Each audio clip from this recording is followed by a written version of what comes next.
Bonjour et bienvenue chez le Doc Mayou.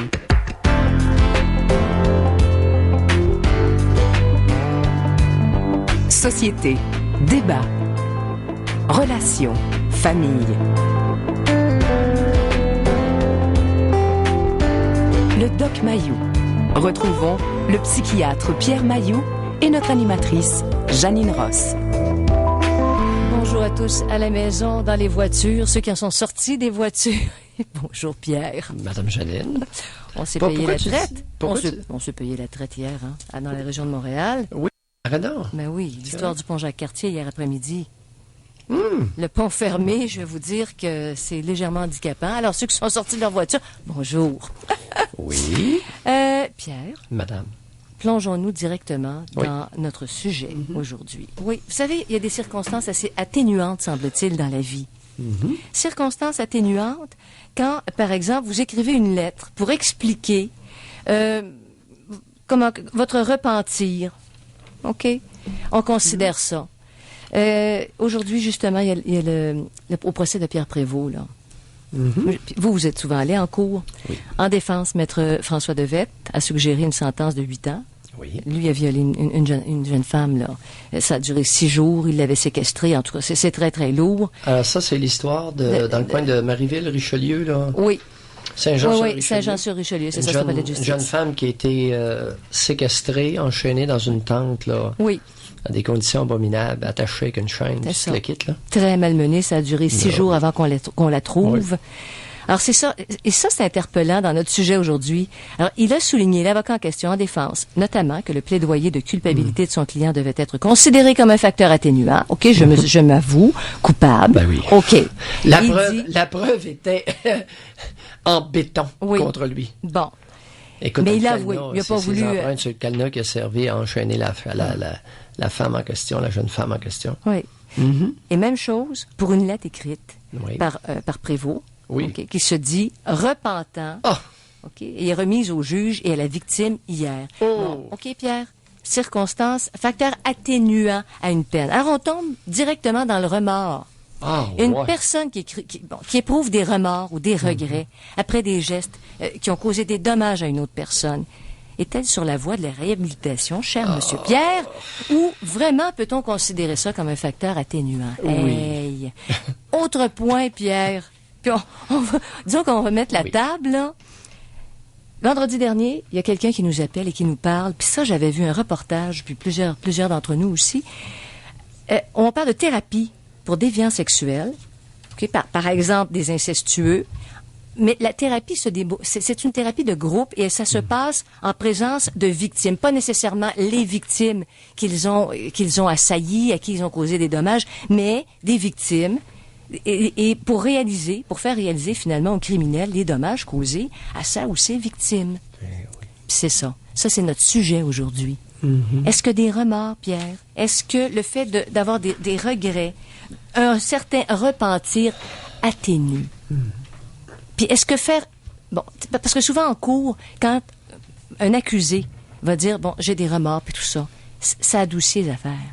Ça passe mieux. On va même rechercher à ce que cette personne-là éprouve des remords. Mais Pierre, ça s'écrit pas dans le front, ça.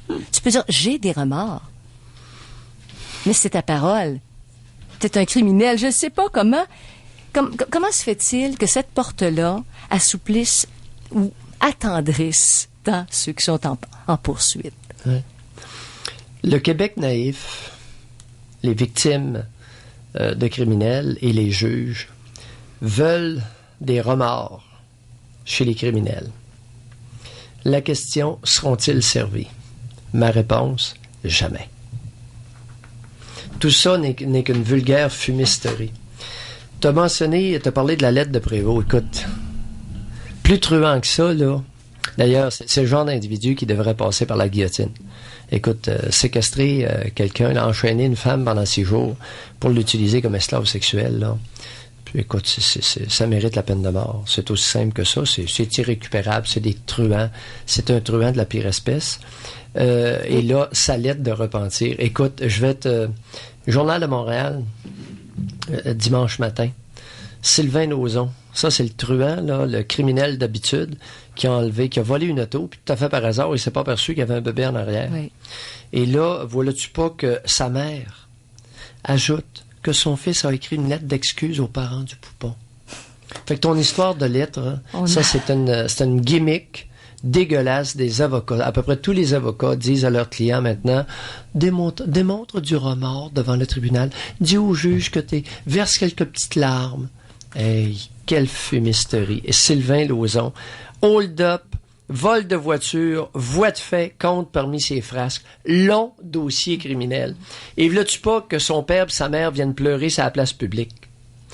Son père affirme « Mon fils n'est pas un mauvais garçon, mais la justice, au lieu de l'envoyer se faire soigner en thérapie, l'a envoyé en prison à l'école des voleurs. » Sa mère d'ajouter qu'il se sent coupable depuis le décès de son frère, décès accidentel.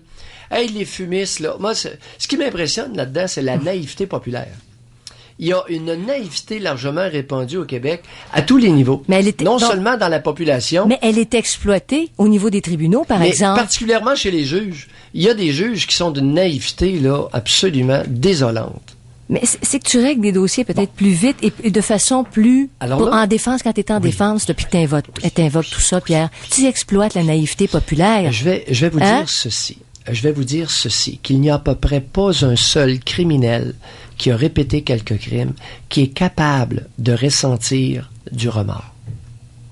Je répète, il est connu, ça vient pas de Mailloux, que les personnalités antisociales, les personnalités de truands, les personnalités de bandits, OK, ont comme caractéristique une incapacité de ressentir de l'anxiété et du remords.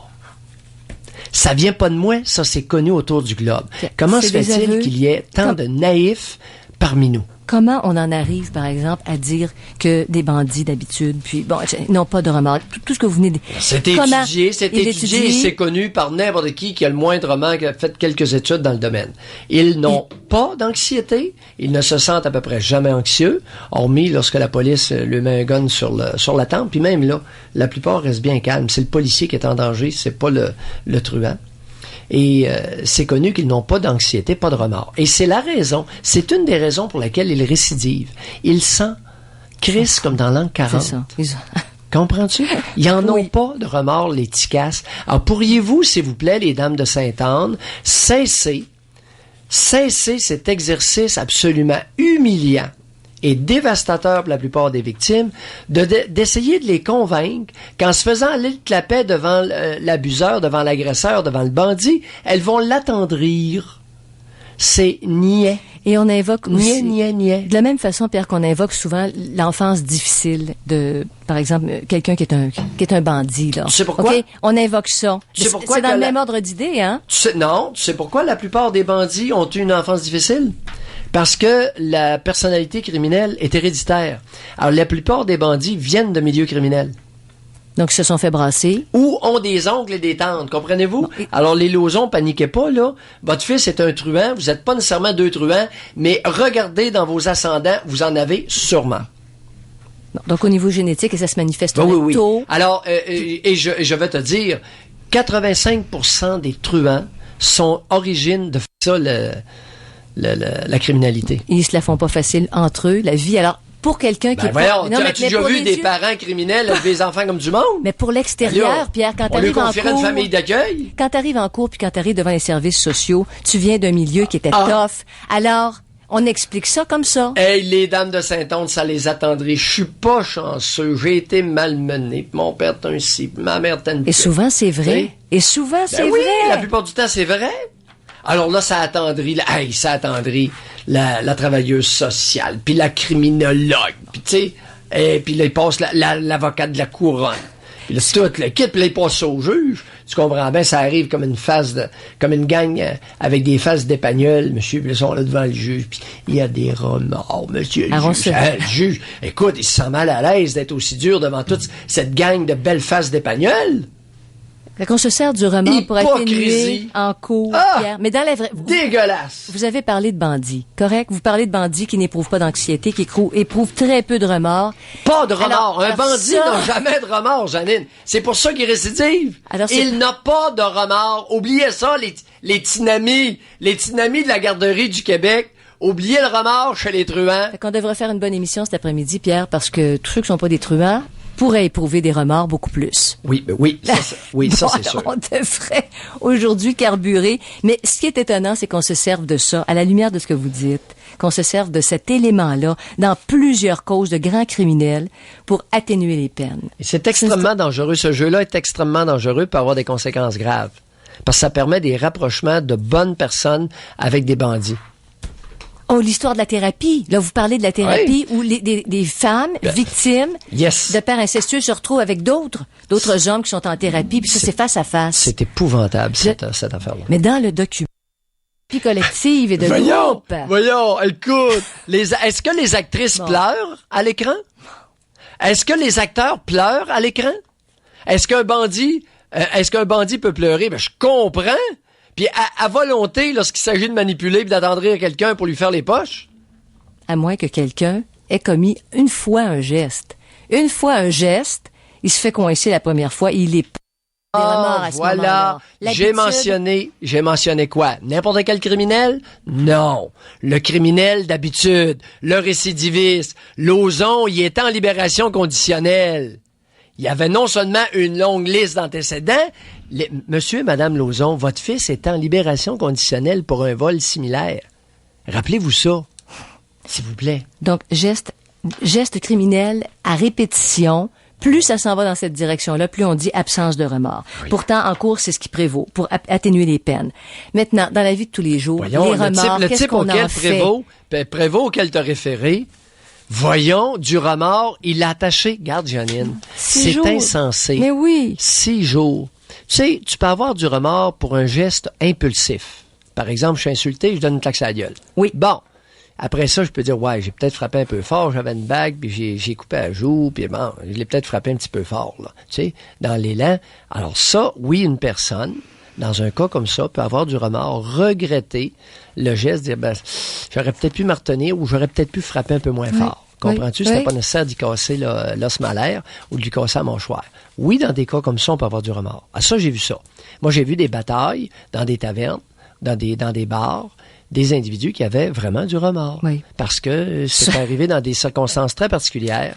Puis il y avait un petit peu d'alcool. Oui, puis il a pris une bouteille, puis il a effacé sa tête de l'autre avec une bouteille parce qu'il avait été écœuré, en tout cas. Il l'a blessé. Tout le monde était chaud, puis il l'a sonné comme il faut. Oui. Comprends-tu?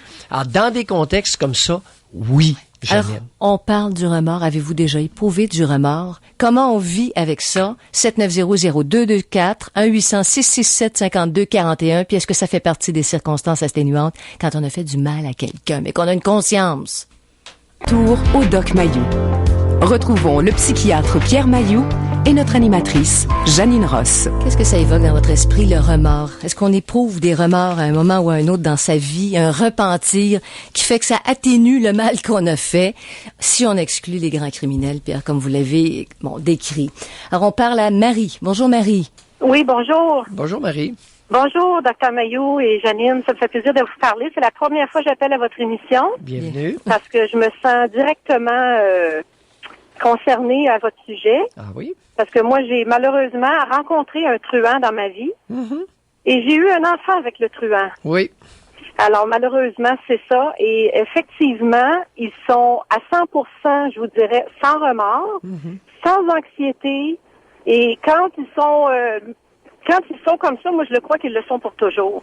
Oui. Et puis, j'ai pas d'espoir de guérison pour ces gens-là. Non, c'est-à-dire qu'à partir de 40 ans, c'est connu dans la littérature scientifique qu'à partir de 40 ans, ils sont un peu moins pires. Maintenant, un peu moins pire, ça veut pas dire qu'il faille leur confier notre porte-monnaie, là. Genre moins cruel, non. Pierre? Ouais, un peu moins cruel, un peu moins truand.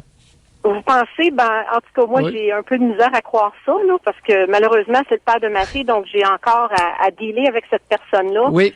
Puis, je vois pas d'amélioration, pas du tout. Bon, Marie, vous allez nous dire qu'est-ce qui vous a amené à vivre de l'intimité avec un truand et qui plus est, à faire un enfant avec un truand. Ben, savez-vous, parce que premièrement, je me suis fait rouler par cette personne-là qui avait une belle famille, bien établie, des gens avec des maisons, des beaux travails, des belles jobs, là, puis il m'emmenait chez lui, puis lui, supposément qu'il travaillait à son compte, puis tout ça. Je me suis laissée avoir par... OK. Alors, il était de bonne famille? Il était de bonne famille. Et qu'est-ce qu'il y avait comme antécédent criminel, comme feuille de route? Il y a eu, après que je l'ai su, là, il y a eu recel, vol, fraude, drogue mêlée à ça. Oui. Un peu de tout, là. Un beau dossier garni. Et vous étiez sous le même toit. Vous viviez ensemble quand vous avez tout découvert ça. Qu'est-ce qui m'a mis la puce à l'oreille, c'est qu'il était pressé, quand on a débuté notre relation, qu'on ait un enfant. Après 1 an de fréquentation, c'était comme urgent pour lui qu'on ait un enfant ensemble. Donc moi, j'ai dit, écoute, je veux m'engager sérieusement, je voudrais me fiancer, me marier, tu sais, faire ça correctement. Je suis rendue à 30 ans. Marie, j'en profite pour réitérer, pour répéter que l'empressement d'un homme à engrosser une femme est généralement très suspect. Exact. Et voilà, c'est ce qui m'est arrivé. Et après, ressortir tranquillement. Il y avait moins de gêne, lui, envers son passé. Et puis, ça s'est mis à sortir les problèmes, les téléphones, les papiers. Comment se fait-il que sa famille ne vous a pas prévenu? Ça, aujourd'hui, je ne leur parle plus. J'ai coupé les ponts avec tous ces gens-là parce que ça, j'ai jamais compris. Et eux le savaient et ils ont participé à la supercherie. Ils se débarrassaient de leurs problèmes. Parce que moi, savez-vous ce que j'en pense? J'en pense qu'ils se sont libérés de lui. Voilà, mais c'est ça. On a trouvé quelqu'un pour s'en occuper. Ouf, on est sauvé de lui. On est débarrassé. C'est ce que j'en conclus. C'est ce que j'en conclus parce que j'ai jamais eu de contact avec cette famille-là par la suite. Moi, ma fille, quand tout ça a sorti, la première séparation, j'ai vécu avec lui. Ma fille avait 8 mois. J'ai tout laissé. J'ai attendu de recommencer à travailler pour refaire ma vie. Mais malgré qu'il fait toujours partie de la vie de ma fille, malheureusement. C'est ça. Parce que les lois, vous les connaissez. Oui. Puis eux sont tellement manipulateurs. Je vais vous dire, Dr. Mayou, qu'à chaque fois qu'il se met dans le trouble, il manipule la justice puis il s'en sort tout le temps. Le père de votre fille a un excellent porte-parole en la personne qui était montée sur le pont Jacques-Cartier hier. Oui. Oui, entièrement d'accord avec vous. Dans des cas comme ça, en tout cas. C'est très désolant, mais c'est comme ça. Dans des cas comme le mari de Marie, ou enfin, vous étiez mariés? Est-ce que vous avez... Non, on n'était pas mariés. Okay, merci, mon Dieu. C'est la seule chose que j'ai pas faite avec lui, c'est me marier avec lui. Merci pour moi, heureusement. Qu'est-ce que ça a changé? C'était plus facile de sortir de là?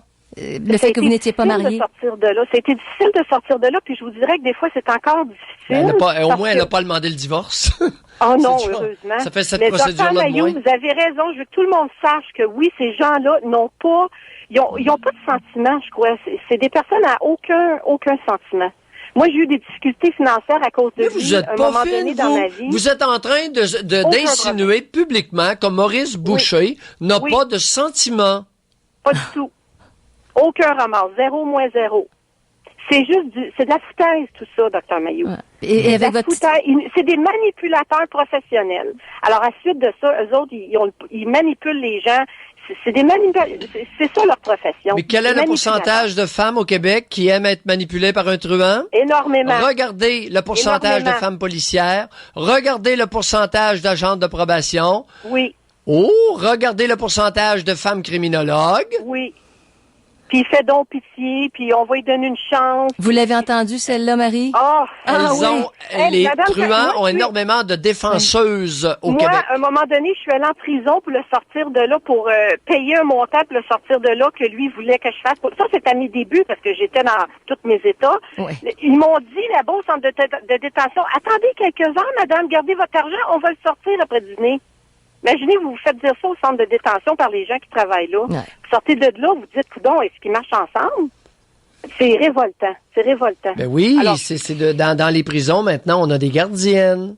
Oh, ben oui, faut bien alimenter un peu leur fantasme, parce qu'autrement, vous savez, c'est dur pour un homme de se masturber en regardant passer des gardiens. Non, mais Marie, quand on vous a dit ça, là, attendez quelque chose, c'est un homme ou une femme qui vous a dit ça, Marie?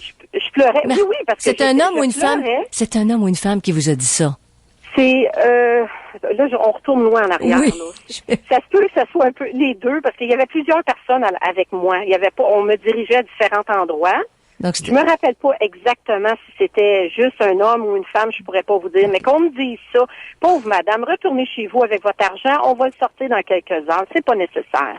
Imaginez, là, c'est comme, là, on se dit, c'est quoi ça, la société de la justice? Pensez-vous que lui, il est tout au courant de ça à l'intérieur, il est mort de rire. Pourquoi vous pensez, il retourne là, eux, puis c'est l'hôtel du gouvernement pour eux autres. C'est un milieu de vie. C'est ça. Oui, c'est ça. On dirait qu'on les encourage à ça. Mais là, Marie, là, mais vous donnez un petit coup de jarnac aux réhabiliteuses cet après-midi, là. Ben, écoutez, il y a là, beaucoup de dames de Sainte-Anne qui sont très en faveur de la réhabilitation.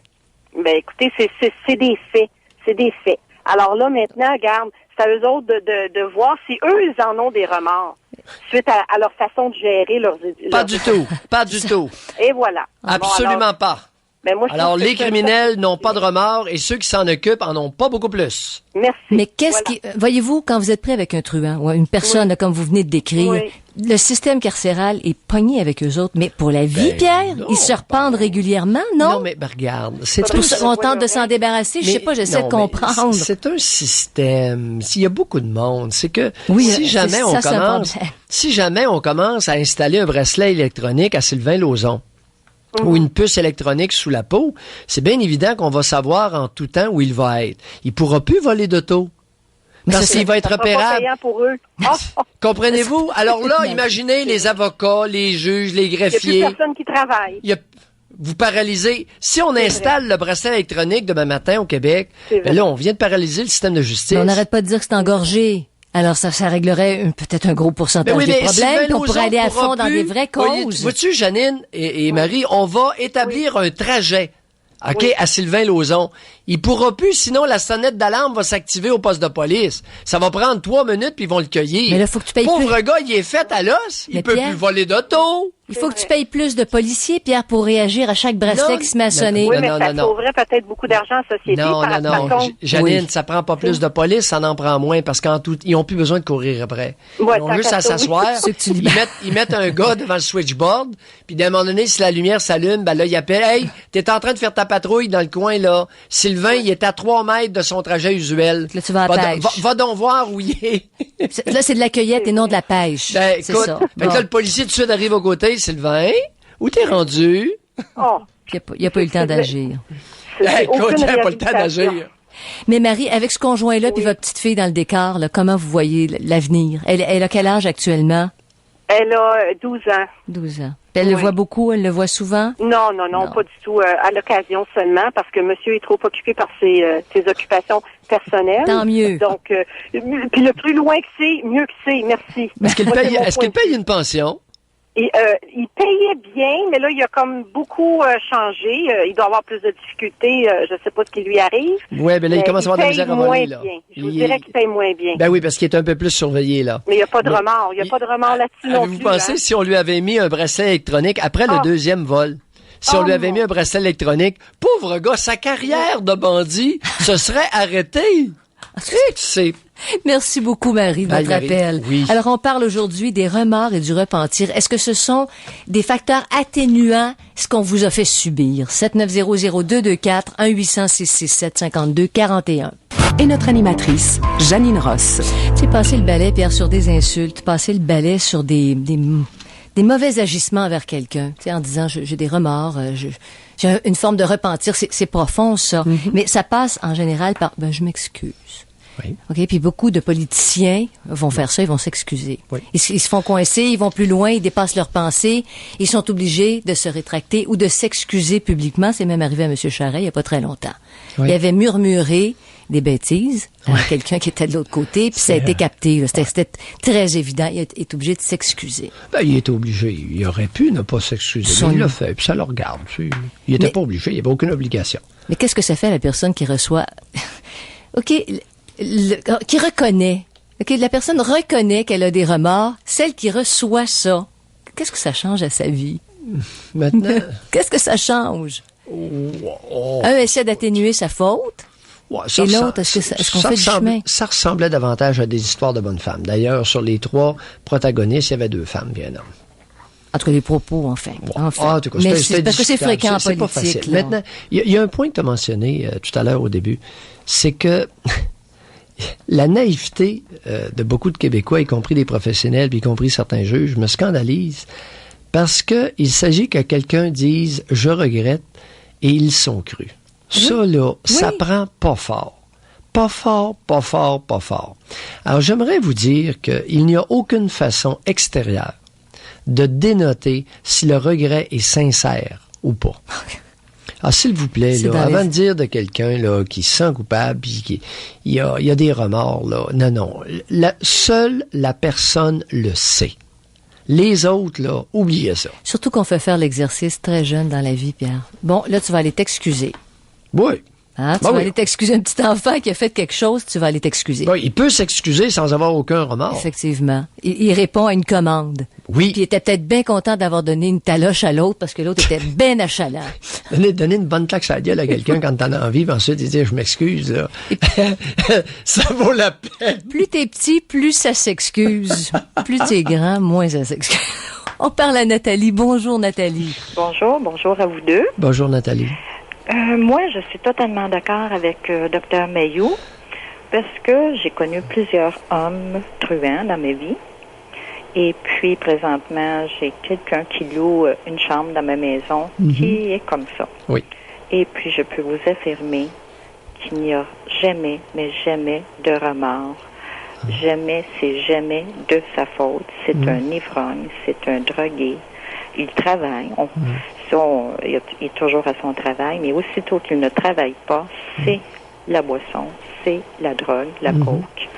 Et puis... Ben non, vous êtes mauvaise langue, la cocaïne. Voyons, c'est pas. un petit produit divertissant. Absolument Même nos pas. ministres peuvent se poudrer le nez. Justement, Hey, de dire de quelqu'un qui est un truand parce qu'il prend de la poudre, là, vous êtes pas fine, vous, après-midi. J'aime mieux pas être fine, mais que la population prenne conscience que quelqu'un qui dit que c'est pour divertissement et puis qui était en plein dans son travail, qui était ministre d'un ministère et puis qui veut... Moi, je ne le crois pas. On va en reparler demain, ça. J'espère. Alors, l'ivrogne, votre locataire, c'est un ivrogne, c'est un drogué, il se poudre le nez. Puis, vous savez ce qu'il essaye de faire? Non. Moi, je loue cette chambre-là parce que j'ai besoin de ces sous-là. Et j'ai un garçon, adolescent, de 16 ans, et il est même jaloux et envieux de ce garçon. Oui, qui a une mère qui a de l'allure, qui vit dans un milieu probablement bien mieux que le milieu dans lequel lui a vécu. Oui. C'est ça. Oui, Alors, il est jaloux oui. de votre garçon. C'est pas mauvais, ça, qu'il vive avec ce gars-là? Non, parce que mon garçon est équilibré. Je prends tout. Mon garçon, il n'y a pas... pour mes enfants, j'en ai d'autres, mais pour mes enfants, j'ai toujours protégé mes enfants. Quand que je me retrouvais en situation qui n'était pas bonne pour les enfants, je coupais les ponts. Lui n'a aucun lien affectif avec moi. Ouais. Alors, c'est pour les sous, pour l'argent. Mais plus pour l'argent que pour les sous, parce que ça nous en prend. Je suis malade. Alors, vous allez être content, Dr Mayou. Tout ce que je peux avoir au noir, je vais le chercher. Oui. Et puis... Ah, vous n'êtes pas seul, Nathalie. Mais j'ai une bonne nouvelle pour vous. Il y a un maudit paquet de Québécois. Ce qui arrive, c'est que la différence entre nous deux et les autres, c'est que nous autres, on n'est pas menteurs, on n'est pas hypocrites, on le dit. Puis quand je vais aller me chercher des choses pour le crédit et tout ça, puis que les jeunes femmes qui travaillent dans un bureau puis qui me regardent de haut, moi, j'ai juste envie de rire. Si tu savais combien ce que je gagne, tu serais jaloux. Ouais. Mais autrement, vous arriverez. Pardon? Autrement, vous auriez des problèmes à arriver. Oui. Ouais. Écoutez, quand on tombe malade, quand on est invalide, je peux fonctionner. J'ai pas l'air malade quand quelqu'un me voit. Ouais. Mais faut avoir toutes les astuces. Et puis mon garçon aussi. Mon garçon se débrouille très bien. Vous savez, Nathalie, le travail au noir noble. Oui. Mais là, est un actif pour la société. Parce que s'il n'y en avait pas, on ne dépenserait pas cet argent-là pour faire tourner l'économie aussi. Là. Non. La seule vraie économie, c'est l'économie au noir. Le reste n'est que factice. Dixit Mayou. Mais de toute façon, héberger quelqu'un, ça peut être quelqu'un de la famille. Absolument pas. Non, mais pas dans le cas que vous rapportez. Mais tu sais, c'est pas une fraude majeure. Non. Votre noir, vous le faites comment? Pardon? Votre noir, vous le faites comment? Ah, mon dos, je vais faire du ménage, je fais de la coiffure, je fais du travail de bureau, toutes ces choses-là. Aussitôt que quelqu'un a besoin de moi, je suis toujours disponible. Alors, je regarde autour de moi et la première occasion, je la prends. Bon, alors vous nous dites que vous faites des activités légitimes, honnêtes. Oui. Vous faites payer en argent. Oui. Et cet argent-là va dans vos poches parce que vous considérez qu'elle est à vous. Oui, parce que... Merci, madame. J'ai un garçon... La seule vraie économie, c'est celle que vous venez de décrire. Et puis... le reste n'est qu'une crosse du gouvernement. Si on veut faire partie du monde, Dr Mailloux, ça nous prend de l'argent dans nos poches. Hein? Et lorsque vous allez au magasin et que vous achetez des biens de consommation, vous payez la taxe? Ben oui. Ben normalement, nos crosseurs, ils devraient en avoir assez.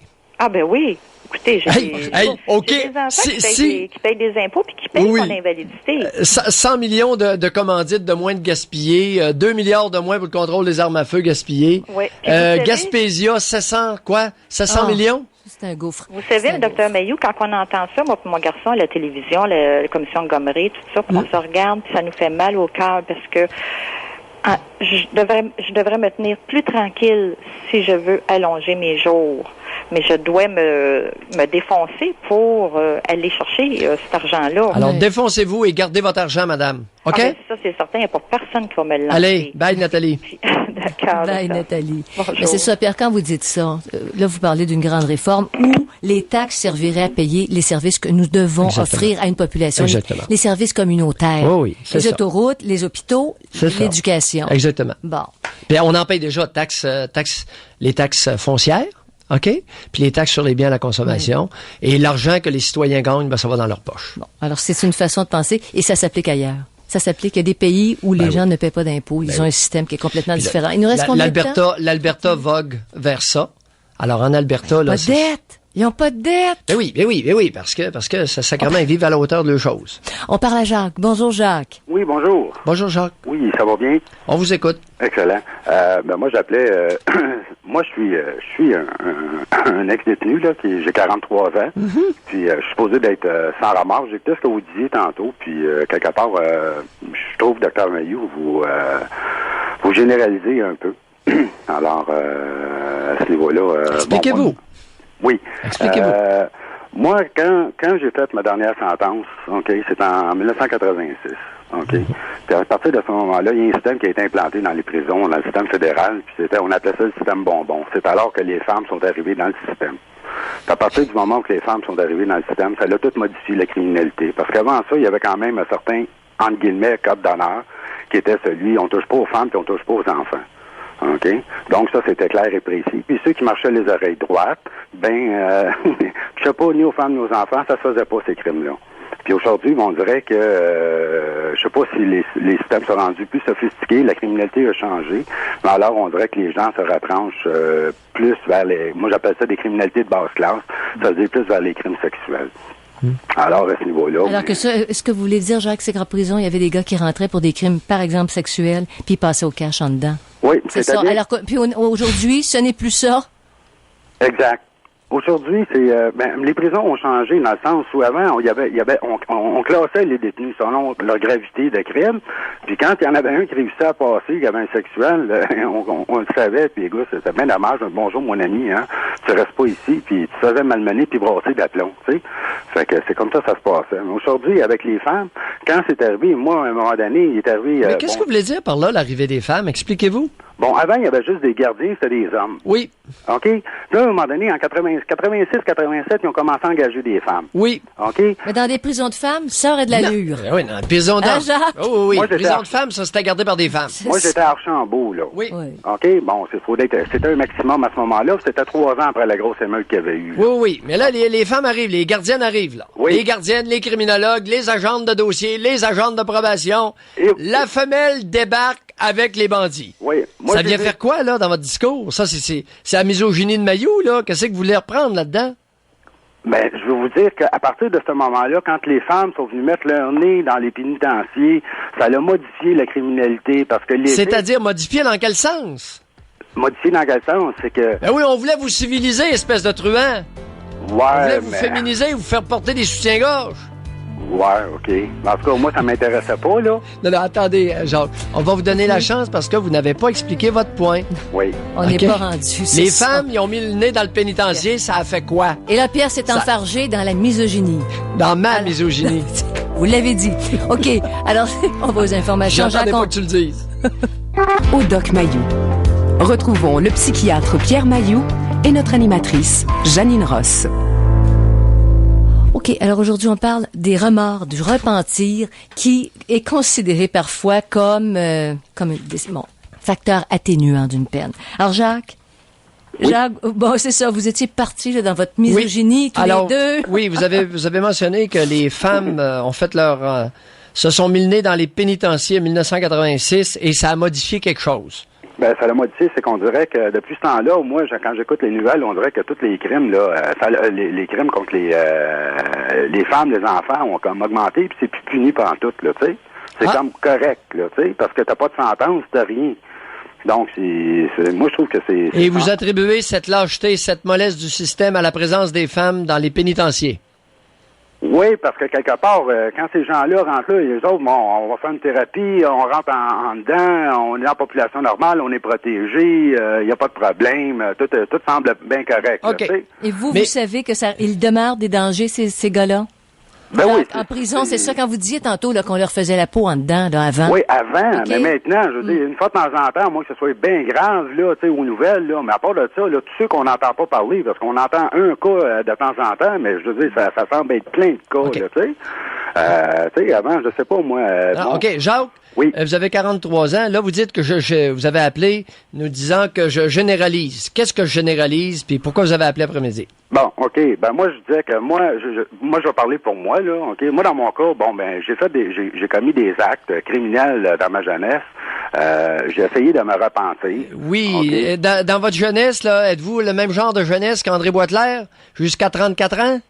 Non, jusqu'à 27 ans. Ah bon, oui, mais oui, vous êtes proche de Boitelaire avec la jeunesse, là. Oui. Alors, dans ma jeunesse. Oui, mais c'était quand? C'est parce que c'était plus jeune qu'aujourd'hui, là. Oui, dans ma jeunesse, 27 ans. Vous avez fait quoi comme acte criminel? OK. Moi, dans le temps, j'avais fait des hold-up, là. Ben OK? oui. Avec quoi? Avec un fusil à l'eau? Non. Avec un dos chargé à bloc, là, je prenais pas de chance. Un 12 chargé à bloc, je ne prenais pas de chance. Oui. Ben Voilà. oui. Ben non, mais moi, je savais ce que j'allais faire. Ben oui, c'est une erreur de jeunesse. Oui, mais... Hein? Oui. Ben oui, c'est une folie de jeunesse. Non, c'était pas une folie de jeunesse. Je veux dire, quand j'étais faire, je savais ce que j'allais faire, là. Arrêtez donc. Oh, j'étais tout à fait conscient de ce que je m'en allais faire. Ben voyons vous. Quand j'allais faire mes affaires, je vais vous dire encore, plus exactement, j'ai jamais commis aucun acte criminel sous l'effet d'aucune drogue ou d'une boisson. Un vrai de vrai. Écoutez-moi ça. Peut-être un vrai de vrai, je sais Un pas. vrai de vrai. Pas de poudre. Non. Pas d'hachiche. Non. Oh. Après, oui, mais pas pendant. Pas pendant. OK, j'ai jamais Il fallait garder toute sa tête, sans froid. Oui, exactement. OK? Parce que je voulais pas me ramasser en dedans en disant, ah, c'est à cause de. Tu sais, Ouais. J'en avais pas d'excuses. Puis moi, je l'ai fait mon temps. Puis j'ai rien demandé. Puis on m'a offert des choses. Dis-nous ce qui se passe. J'ai déjà passé 43 jours dans un trou avec une bonne femme qui se présentait, justement, là, après les années 86, avec une bonne femme qui se présentait à 10 heures, qui se pointait à 10 heures le matin, en jupe courte, avec une blouse transparente, Non. pas de brassière, pour me dire, mon beau Georges, veux-tu nous dire exactement ce qui se passe dans le pénitencier, puis on va aller ta peine. Ça, c'est pas fin. Non, c'était pas fin. Oh. Mais au moins ça me donnait un divertissement pour ma Oui, journée. oui, ben, après. on se crossait combien de fois sur cette image-là? Au moins 4 fois dans ma journée. Au moins 4 fois. Parfait. Excusez le de rire, mais c'est quand même... Mais non, mais c'est vrai. Qu'est-ce que vous voulez? Les femmes, faut les instruire en termes de sexualité masculine. Alors, madame, avec vos bouts de téton puis vos grands cuisses effilés, il se crossait 4 fois, lui, là, dans la journée, là-dessus. Oui, il fallait bien... Si elle avait porté fallait bien l'uniforme. délaisser l'anxiété. Non, là. mais là, l'uniforme, c'est juste 2 fois, Jacques, Janine. l'uniforme, ça aurait valu 2 fois. 2 fois. C'est ça? OK. OK. Oui, Ah, mais ça, OK, les remords là-dedans, Jacques. OK, ce que je voulais vous dire, c'est ça, c'est que moi, oui, j'en ai eu des remords, OK? Ce que j'ai fait, je dis, oui, je l'ai regretté, mais je dis, j'ai pas commencé à crier à tout le monde, je regrette.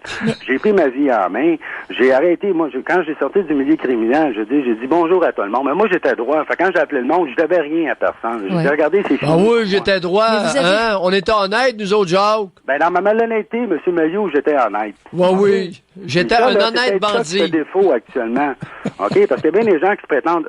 tu es encore là? Oui, on est là, Jacques. Non, j'ai entendu un crunch, je disais, je viens de me faire couper. non, mais les regrets, Jacques, est-ce que c'est pour moi, vous? La question Jacques, que je poserais, les regrets, c'est-tu pour vous? C'était-tu pour vous, les regrets, parce que vous avez perdu autant d'années, ou c'est pour les gens que vous avez hold-upés? OK. Aujourd'hui, ce que je regrette le plus aujourd'hui, c'est que moi, oui, c'est vrai, j'ai fait des erreurs. Quand j'ai voulu me rapprendre, j'ai fait des gros efforts. J'ai travaillé, j'ai été aux études. Quelle erreur avez-vous faite? L'erreur que j'ai faite, c'est d'avoir cru, l'erreur que j'ai faite. Parce qu'il faut remonter un petit peu plus loin, là. Quelle erreur avez-vous faite? Si vous en avez fait une. D'être un peu à la genre Don Quichotte, d'avoir cru d'une seule personne était capable de changer le système. Hey, les hold-up, il n'y avait pas d'erreur là-dedans. Y était-tu bien planifié? Oui, c'était bien planifié. Bon, c'était bien planifié. Oui. Crime. J'étais pas heureux dans ça. Okay? Quelque part, j'étais pas heureux. Mais ça a rapporté, au total, tous les vols, les hold-up, là. Oui. Au total, vous en avez volé à peu près pour combien si on additionnait tout ça, là? Quelques milliers de dollars, certains. Mais non, mais combien à peu près? On monte à peu près, là, je sais pas, moi, on peut monter à 500 000, là, à peu près. Un bon 500 000, hein? Oui. Hey. Fait que l'erreur, ça a été de se faire prendre, Jacques? L'erreur, ça a été de me faire prendre? Oui. La dernière? Ouais, allez, Jacques, merci quand même. Ben, Jacques, merci. Faut pas trop être dur avec eux autres, ils t'appelleront plus, Janine. De retour au Doc Mayou. Retrouvons le psychiatre Pierre Mayou et notre animatrice, Janine Ross. Les remords et le repentir comme facteur atténuant dans le monde de la justice. Mais Pierre, on peut avoir des remords et jamais l'avouer à la personne qu'on a blessée. Oui, okay? tout ça. Donc ça, c'est très intérieur, avoir un repentir, agir sans jamais mettre ça en mots. Ouais. Hein? Donc, il est important de dire aux avocates et aux juges que le remords véritable est une sensation intérieure qui ne peut pas être détectée dans la face de quelqu'un. Oui, mais, et tu vois ça régulièrement dans les journaux, mais il n'y a pas l'air à avoir de remords. Hey, voir si les remords s'apparaissent dans la face de quelqu'un. Il y a une naïveté au Québec concernant cette attitude-là, cette sensation-là, c'est incroyable. Parce que tu peux être, c'est ça, l'espèce de comportement de tristesse, tu sais, qui est affiché, va suggérer que la personne a des remords, alors que la personne peut pleurer sur justement son sort à elle coincé dans une mauvaise situation. Les faces que j'appelle, moi, mes faces d'épagnol. Vous l'illustrez bien. Mes faces d'épagnol. Hey, écoute, il y a une face d'épagnol, il est rempli de remords devant le tribunal. Non, mais faut-tu être... Alors, on va parler à un autre Jacques. Bonjour, Jacques. Oui, bonjour. Bonjour, Jacques. Vous avez déposé sur le tracé de mes propos une semence tantôt que je me suis permis de fermenter, puis je veux juste un point très rapide. Oh, le poète Jacques! OK. Quel envolé! Concernant l'invasion ou la frasque sur le pont Jacques-Cartier, je voudrais juste dire une chose. Moi, ce que j'aurais fait, je le tiens mordicus, je serais monté en haut, j'aurais donné au bonhomme, regarde, t'as une demi-heure pour réfléchir. De 6h30 à 7h. À 7h, si t'es pas sorti, on te balance dans un panier jusqu'en bas et tu t'en vas en dedans. Fin de la citation. Je ne veux pas élaborer plus que ça. On n'a pas de colonne vertébrale ni d'en haut, ni du milieu, ni d'en bas. On est mou. D'ailleurs, on publicise les chiropraticiens à outrance. Je sais pas pourquoi. Ils n'en ont pas de colonne, veulent rien travailler. Mais ce que je veux dire, c'est qu'en quelque part, on a une société qu'on mérite, on la regarde, et puis à partir de ce moment-là, il n'y a personne qui prend de décision. Il y a eu des frustrations. Attendez un petit peu, Jacques. C'est qu'on n'a pas la société qu'on mérite. Nous sommes ce que nous sommes. On fait rien pour le corriger, Pierre. Oui, nous sommes ce que nous sommes, avec des bons côtés et des moins beaux. Oui. C'est bon, OK, j'ai compris. Oui. Alors, pour revenir à ton sujet d'aujourd'hui, j'ai un fils qui a, au début de la situation, commencé graduellement avec des attouchements, avec des ci, des ça. Et on l'a amené, dans une institution fermée à Joliette pour une période de temps. Je ne dis pas que dans la première fois, il n'y a pas eu peur, il n'y a pas eu la trouille. Ce que je dis, c'est qu'avec le système de justice bonbon qu'on a dit, c'est la première tape, c'est le premier coup de pied, c'est le premier coup de poing, c'est le premier cris, c'est le premier blasphème, c'est le premier ci. En fait, la liste peut s'allonger jusqu'à demain matin. C'est le premier meurtre non consenti, c'est le premier viol non consenti. Finalement, la liste est rendue comme un dossier de 40 pieds d'épais et le gars se bâtit une carapace Parce qu'une fois il s'en va en dedans, c'est là où il se fait dire, quand je t'ai pas la tête, mon pit, ils vont tout plier devant toi, ils vont venir, ils vont te flatter, tu fais semblant, tu prends ton trou, dans une demi-heure, tu vas être sorti, et c'est malheureusement comme ça. Aujourd'hui, ce que je déplore, c'est que mon fils est rendu quelqu'un qui semblerait avoir un comportement abusif envers des enfants, qu'on appelle un pédophile. Et puis, contrairement aux, ils allaient dire aux crottés, je m'excuse, je veux pas dire crottés, contrairement aux parents qui ont dit, ah, mon fils, il est bon, oui, il est, donne-lui une érection à venir, puis regarde, les remords prennent le bord, il va sauter dessus. Après, il va le regretter. Après, il va y mettre la main sur la bouche au jeune de 4 ans.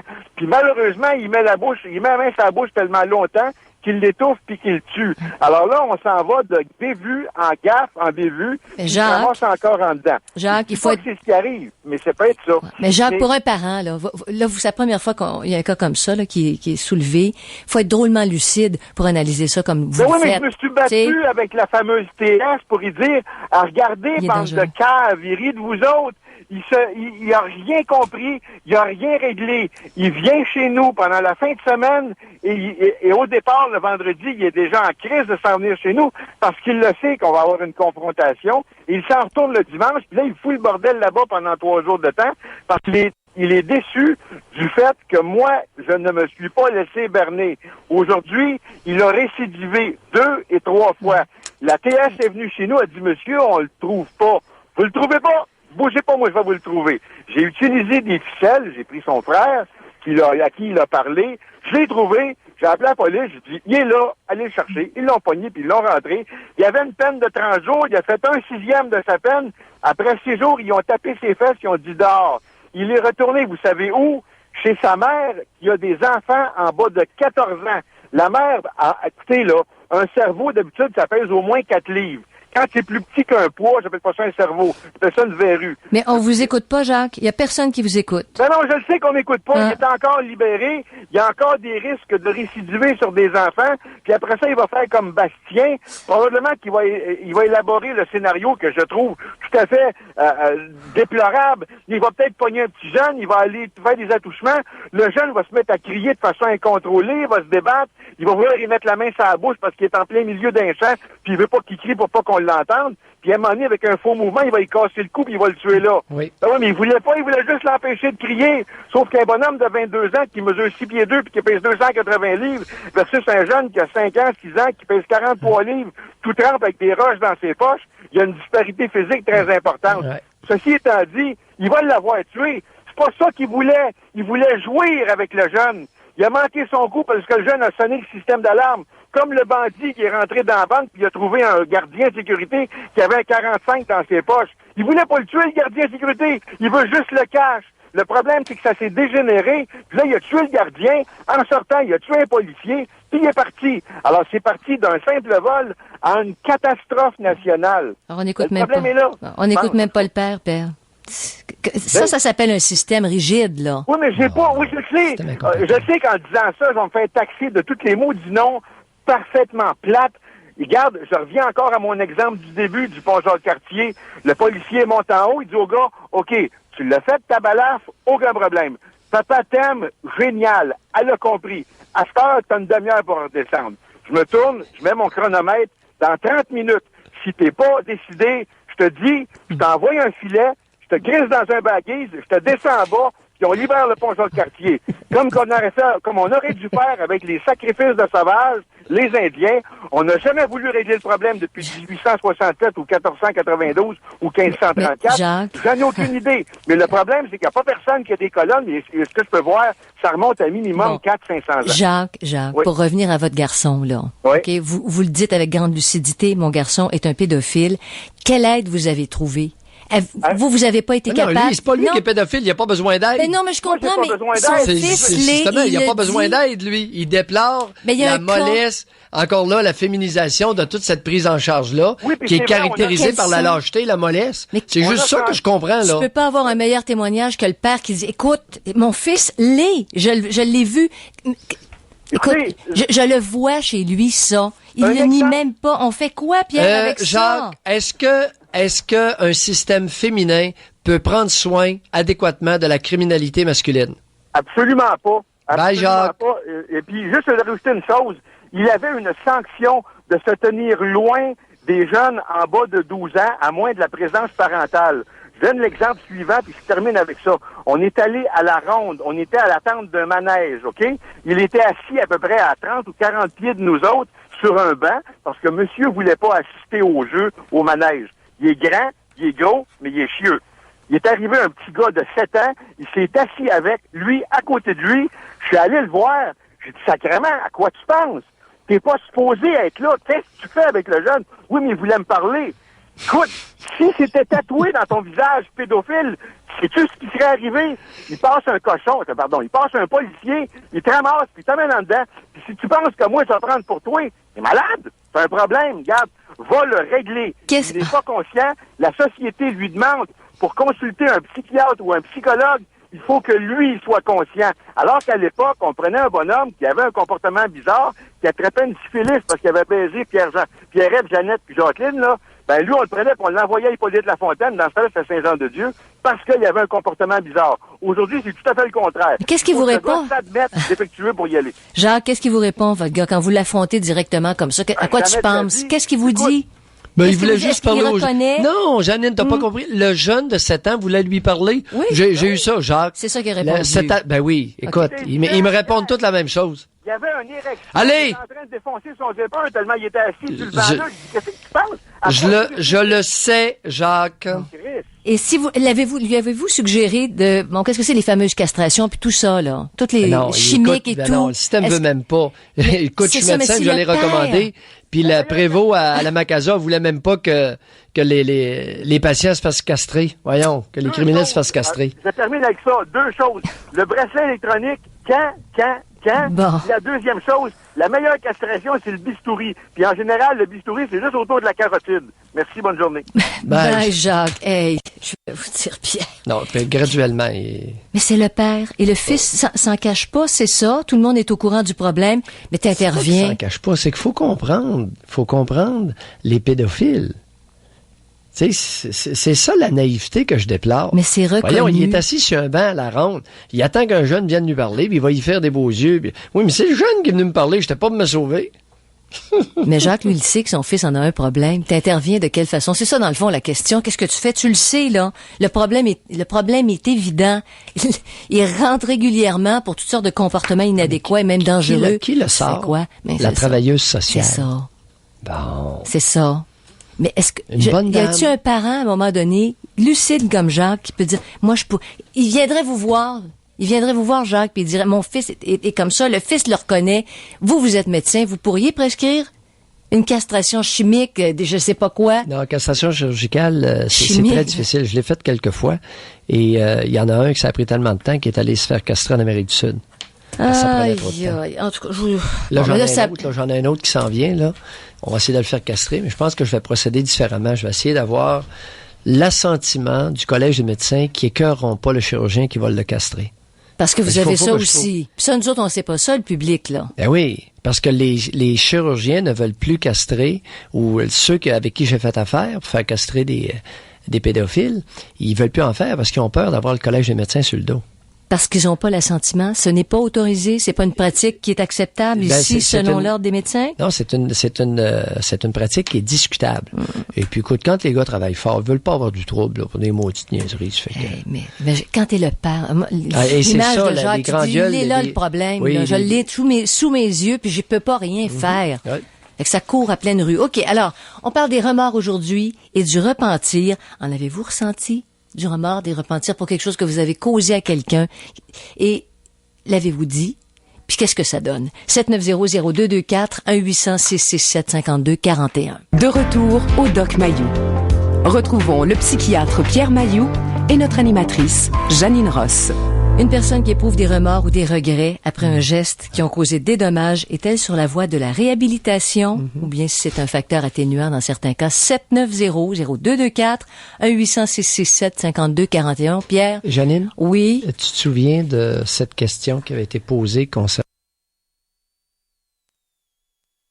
tout un débat autour de la question suivante. est-ce que Guy Cloutier éprouvait des remords pour ce qu'il avait fait ou s'il était atterré de s'être fait? Je me souviens très bien. Méchante question. Oui. Parce que... Et on ne peut pas répondre à cette question. On ne peut pas, quoi qu'ils disent, quoi qu'ils nous disent, lui seul le sait. Même son coiffeur le sait pas. Ouais. Lui seul sait ce qu'il ressent. Maintenant, les apparences militent contre la présence de remords. Parce que ce n'était pas un geste impulsif, ça a été répété. Durant des années. C'est ça. Comment peux-tu expliquer 100 fois, 200 fois? Il a tenté d'acheter, oui. Il a tenté d'acheter sa victime pour qu'elle se taise. Ça, par exemple, non, ça, c'est le contraire. Le fait qu'il ait délié les cordons de sa bourse peut être compatible avec l'expression d'un remords. Wow. Alors, on voit-tu la complexité? Cependant, Pierre, il y a eu des entrevues, OK, puis où il avait été dit que lui, comme il avait été traité, bon, dans son enfance, d'une certaine façon, et peut-être même abusé, là, j'ai pas l'article sous les yeux, là, que c'était que ça laissait entendre, parce que lui avait subi ça. Et qu'il s'en était bien tiré. Oh, comme rationalisation, c'est de bas de gamme, je dois dire. Mais c'est ça. Quel bozo sorti ça? Je sais pas. C'était à l'époque là où ça a éclaté, très bas de gamme. Histoire-là. Très petit comme rationalisation. Ouais. Faudra en sortir des meilleurs, là. Mais lui, ça l'avait pas empêché de fonctionner, de devenir...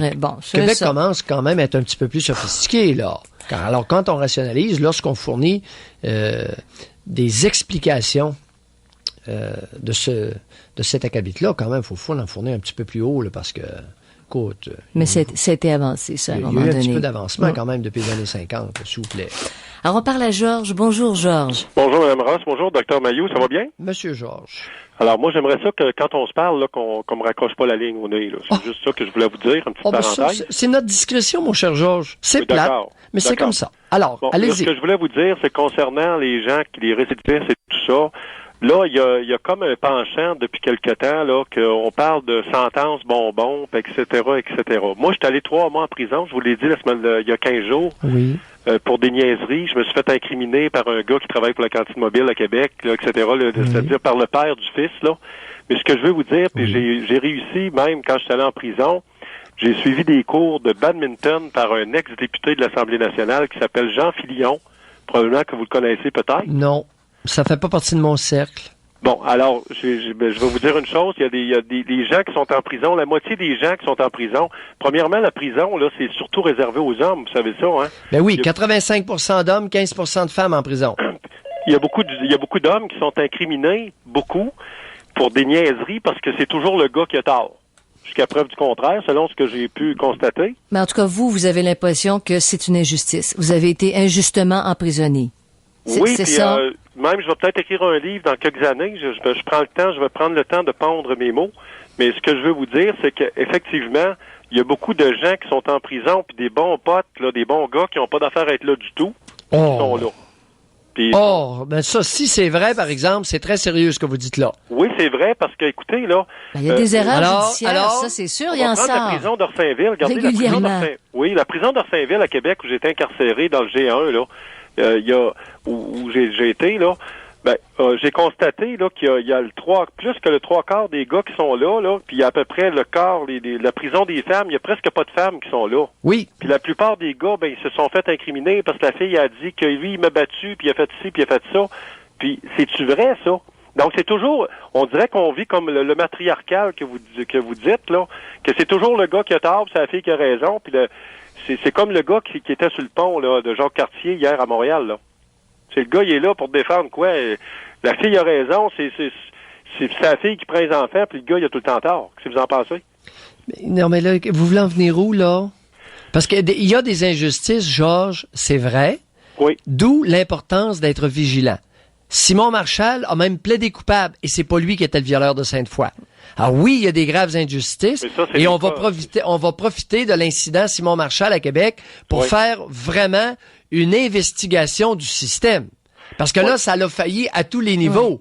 OK? De l'enquêteur au juge. Ça, c'était lamentable, puis il l'a payé. Ben oui, parce que l'écoute, c'est pas son sperme qui est sur les femmes violées. Oui, mais le gouvernement... Puis le gars, il s'est reconnu coupable. Oui, mais notre société puis nos gouvernements doivent vivre avec le phénomène de la désinstitutionnalisation qui s'est fait il y a plusieurs années pour essayer de sauver des sous.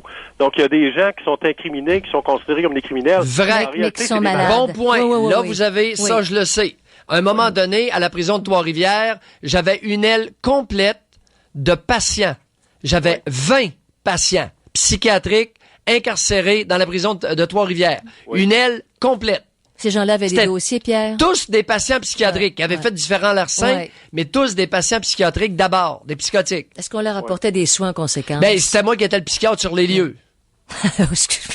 C'est que vous en pensez, ça. OK. J'étais là pour les soigner. À un moment donné, le dimanche, il y en a un, pour vous donner un exemple. Il y en a un, ils me font venir un dimanche après-midi. Les gardiens m'appellent, ils ont dit, Mayou, viens, on en a plein les mains. J'arrive là, le patient était tout nu et il beurrait les murs d'excréments. Ouais. Il y avait 2 gars qui le tenaient avec des gants. Les autres essayaient de nettoyer les murs. Puis ça faisait 2-3 fois. À chaque fois que les gardiens sortaient, il peinturait les murs avec sa crotte. Ouais. Fait que là, les gardiens, ils disaient, écoute, là, il y avait, ça faisait 2 heures qu'il mobilisait. C'était 5 gardiens, lui tout seul. Ouais. Mais tu sais, tu dis 20, Pierre. Vous en aviez 20 dans... Mais moi, j'en avais, 20. Une expérience je témoigne d'une expérience que moi j'ai vécue et puis que je vais écrire ce que je vous dis un jour, mais j'ai vécu l'expérience de ce que c'est qu'être incarcéré puis d'être en prison. Puis il y a beaucoup de gens qui sont là, puis en réalité, il y a bien du monde comme vous avez raison, c'est que avec vous avez un bon point là, Georges. Vous avez un très bon point.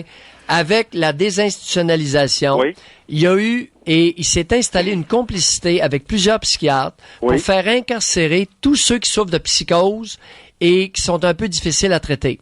Ça, à Montréal, la grosse mode. À Québec, je le sais moins. Mais je suis beaucoup plus familier avec la situation de Montréal. Mais les envoyer, pourquoi en milieu carcéral? Pour ne les pas neutraliser avoir parce à qu'il y a traiter en externe des patients psychiatriques tannants. Oui, mais vous savez pourquoi, vous savez pourquoi, qu'est-ce qui en est retourné de ça? Vous savez pourquoi? La raison, c'est que à l'époque, les religieuses, ils travaillaient presque pour rien, là. À ce moment-là, le gouvernement est obligé de prendre ça en main, puis ça coûte des sous, ça coûte de l'argent, là. Alors, Robert Giffard, maintenant, s'est rendu un hôpital pour personnes âgées, la moitié, je pense. Robert Giffard est devenu un édifice à bureaux. Oui. Est-ce que quelqu'un pourrait, quand ça vous tentera, là, vous demanderez le nombre de bureaux dans Robert Giffard? Vous allez faire le saut. Il n'y a pas beaucoup de patients là. C'est ça que vous voulez dire? Patients, mais il y a des bureaux. Il y a des bureaux. Je ne sais pas qu'est-ce que ce monde-là font. Ils ont en tout cas, pour terminer, monsieur... Oui, rapidement, Georges. Concernant André Boisclair, là, moi, je l'appuie à 100%, puis je renouvelle ma carte du Parti québécois. Pas de problème, mon Georgie. Puis les gens essayent de le salir, mais il a le droit de vivre comme tout le monde, il a fait ses erreurs. Les gens essayent de le salir, les gens sont curieux. Merci, Georges. Oui, demain, on parle de la pourde. De retour au Doc Mayou. Retrouvons le psychiatre Pierre Mayou et notre animatrice Janine Ross. Qu'est-ce que ça fait de recevoir la confession d'une personne qui dit avoir des remords, de vous avoir fait du mal?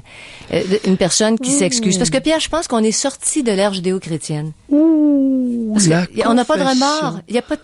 Pierre? J'ai été témoin à maintes reprises dans ma vie de confessions, de remords, et j'ai toujours été singulièrement touché. Est-ce que ça a apporté des changements de comportement à long terme? Voilà la question. Et je dois te dire bien humblement qu'à titre de psychiatre qui a reçu énormément de confidences, j'ai rarement eu des confessions de vrais remords. C'est pas arrivé souvent. Parce que c'est relativement rare. Mais les juges en veulent en cours à tour de bras chaque jour. Je leur dis, écoutez, faites attention, les juges, parce que les remords là que vous voulez voir dans face de quelqu'un là. Oui. mais ça c'est à l'usage, Pierre. Par exemple, un homme qui est violent avec sa femme, ça on l'entend souvent dire depuis longtemps. Chaque fois, il bat sa conjointe. Il va lui apporter un bouquet de fleurs incroyable. Quel bel exemple de naïveté féminine au Québec. Oui, mais ça, c'est ça. Mais ça perdure pendant 10 ans. C'est incroyable. Puis au bout de 10 ans, la leçon est intégrée. il s'excuse, il veut se faire pardonner, mais ça recommence tout le temps. Puis là, tu finis par comprendre. Les remords du batteur de femmes. Quelle belle... J'aurais pas pensé à celle-là. Eh boy! Mais ça dure 10 ans. Tout le monde embarque là-dedans. C'est ça, c'est ça. Alors, on va à Yvan. On va voir de... Bonjour, Yvan. Bonjour. Bonjour, Yvan. Salut. Moi, j'appelle concernant les remords. OK, moi, je dis que des remords, là, dans le fond, ça n'existe pas beaucoup parce que ça existe quand tu te fais pogner. OK? Parce que quand tu te fais pogner, t'as pas de remords parce que combien de fois que ça va prendre avant que tu aies des remords la première fois? Ça, c'est toute l'histoire de Guy Cloutier. Puis sans vouloir, j'aime bien Guy Cloutier, là. C'est pas parce que je l'haïs puis que j'y en veux, non. Mais non, son cas est une belle occasion de s'interroger. Alors, est-ce que Guy Cloutier avait des remords ou s'il était atterré parce qu'il s'était fait pincer?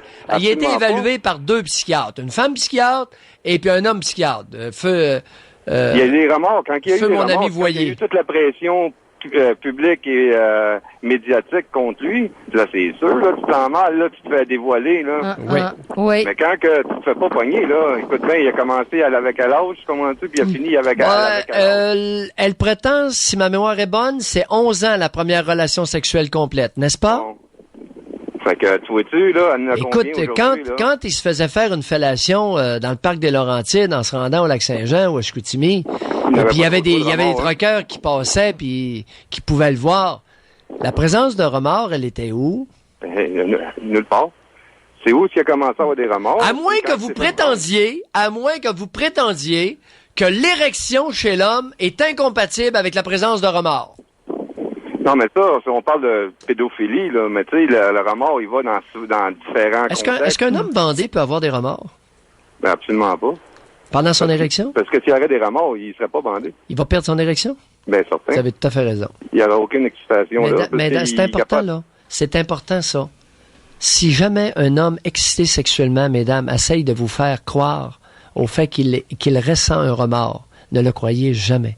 Parce que la seule présence du remords fait fondre automatiquement toute érection. Mais oui, mais toute émotion aussi, là. Tu te sens mal, tu te sens petit, tu te sens pas gros pantoute, là, quand t'as des remords, là.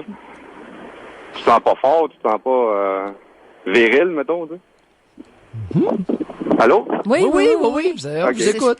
Parce que quand donc, ça mon va point que je voulais amener, c'est que moi, j'ai déjà été, comme, mettons, considéré comme criminel, on va dire. Oui. OK? Puis, ils m'ont posé la question, est-ce que j'avais des remords? Mais moi, j'ai été franc avec eux. J'ai même pas cherché à vouloir. J'ai dit, écoute, mais j'avais 9 charges dans l'histoire. Toute la même chose. OK? C'était des vols à m'armer dans le temps. Oui. Fait que là, j'ai dit, il m'a posé la question, est-ce que j'ai des remords? J'ai dit... Qui vous a posé cette question-là? Quel naïf vous a posé cette question-là? Quand tu es en prison, tu as du monde qui s'occupe de toi, qui t'appelle des élus ou quoi que ce soit. Là. Oui. Des personnes qui s'occupent de ton cas, qui sont à l'année ou avec toi, puis qui évaluent ta... Mettons, les agentes de dossier. C'est ça, des agents de correction. Là, oui, des agents de dossier. C'est ça, qui appellent des élus là, dans le temps. Ça. Arrêtez donc, des élus? Ouais, ça, j'ai jamais entendu l'expression. OK.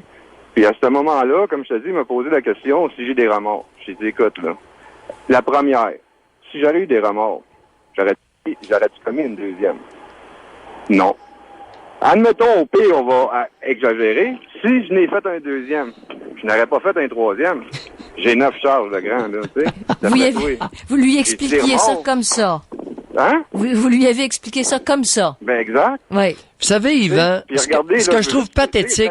Quand on parle de criminel, là, OK, le gars, il est criminel parce qu'il a commis un geste criminel, OK? Parce qu'en tant qu'individu, il est normal comme tout le monde. Là. Attendez un petit peu, là. Wow, nuance. Quelqu'un, un honnête citoyen, peut commettre un acte criminel, mais n'est pas un criminel. Être un criminel, c'est une façon d'être, c'est la personnalité criminelle. Moi, j'irais pas jusque-là. Moi, j'irais, c'est juste des comment je pourrais dire ça? C'est un choix qu'il prend pour avoir de l'argent. Tu comprends-tu? C'est qu'il commet un acte criminel. Mais, je veux dire, en tant que, à l'extérieur de son acte, qui dure, mettons, je sais pas, 30 minutes, je veux dire, l'acte, en tant que tel, 15 minutes, 10 minutes, tu sais, le reste du temps, il est un individu complètement normal. Il fonctionne dans la société, il fait ce qu'il a à faire. Mm-hmm. Mais ce qui est bon dans votre témoignage, c'est que c'est vous, le bandit, qui étiez en train d'instruire le supposé intervenant Ça, là, c'est pathétique. Et oui, ça nous représente. C'est ça que je dénonce, Yvan. Okay. Faut que le bandit dise, écoute, mon grand, là, ta question est niaiseuse. Parce que si j'avais ressenti du remords après le premier, j'aurais pas fait le deuxième. Mais non. Puis au pis-aller, mettons que le remords prend du temps à s'installer. Je ressens du remords, je fais pas le troisième. Exactement. Je suis rendu à la 9e, mon petit casse. T'as-tu compris que j'en ai pas, monsieur le juge? Tu sais, j'en suis à ma 8e incarcération. Cherchez pas du remords dans ma face. Mais non, pis si cet individu-là en question vient de te dire dans ta face qu'il y a des remords, là, pis toi, tu vas le craindre, là. Je veux dire, il y a quelque part, là, c'est toi qui as le problème. Mais ça fait ton affaire, puis tu veux débarrasser d'un dossier, là. Non, Pierre? J'aime votre dernier propos. T'as peu, Janine, oui, là, je suis resté accroché à son dernier propos. C'est que le naïf, l'intervenant de tous les niveaux, qui s'en va croire un récidiviste quant à ses remords, a un problème, de quelque niveau de profession qu'il soit. J'ai bien compris, Yvan? Parce que l'individu, il n'y a pas des remords. Il va avoir des regrets. Puis le regret, c'est pas d'avoir commis son geste. Le regret, c'est de s'avoir fait arrêter. Merci, Yvan. C'est ça que j'ai dit tantôt. Oui. C'est là que émerge tout à coup le regret. Tu dis, ouais, ben là, dans le sale drap. Oui. Hein? Oui, tu l'as soulevé tout à l'heure. Mais il y a un point, Yvan et Pierre. Oui. C'est qu'on s'attarde tellement au remords. Yvan l'a dit là, clairement. J'en ai pas, j'ai recommencé plusieurs fois.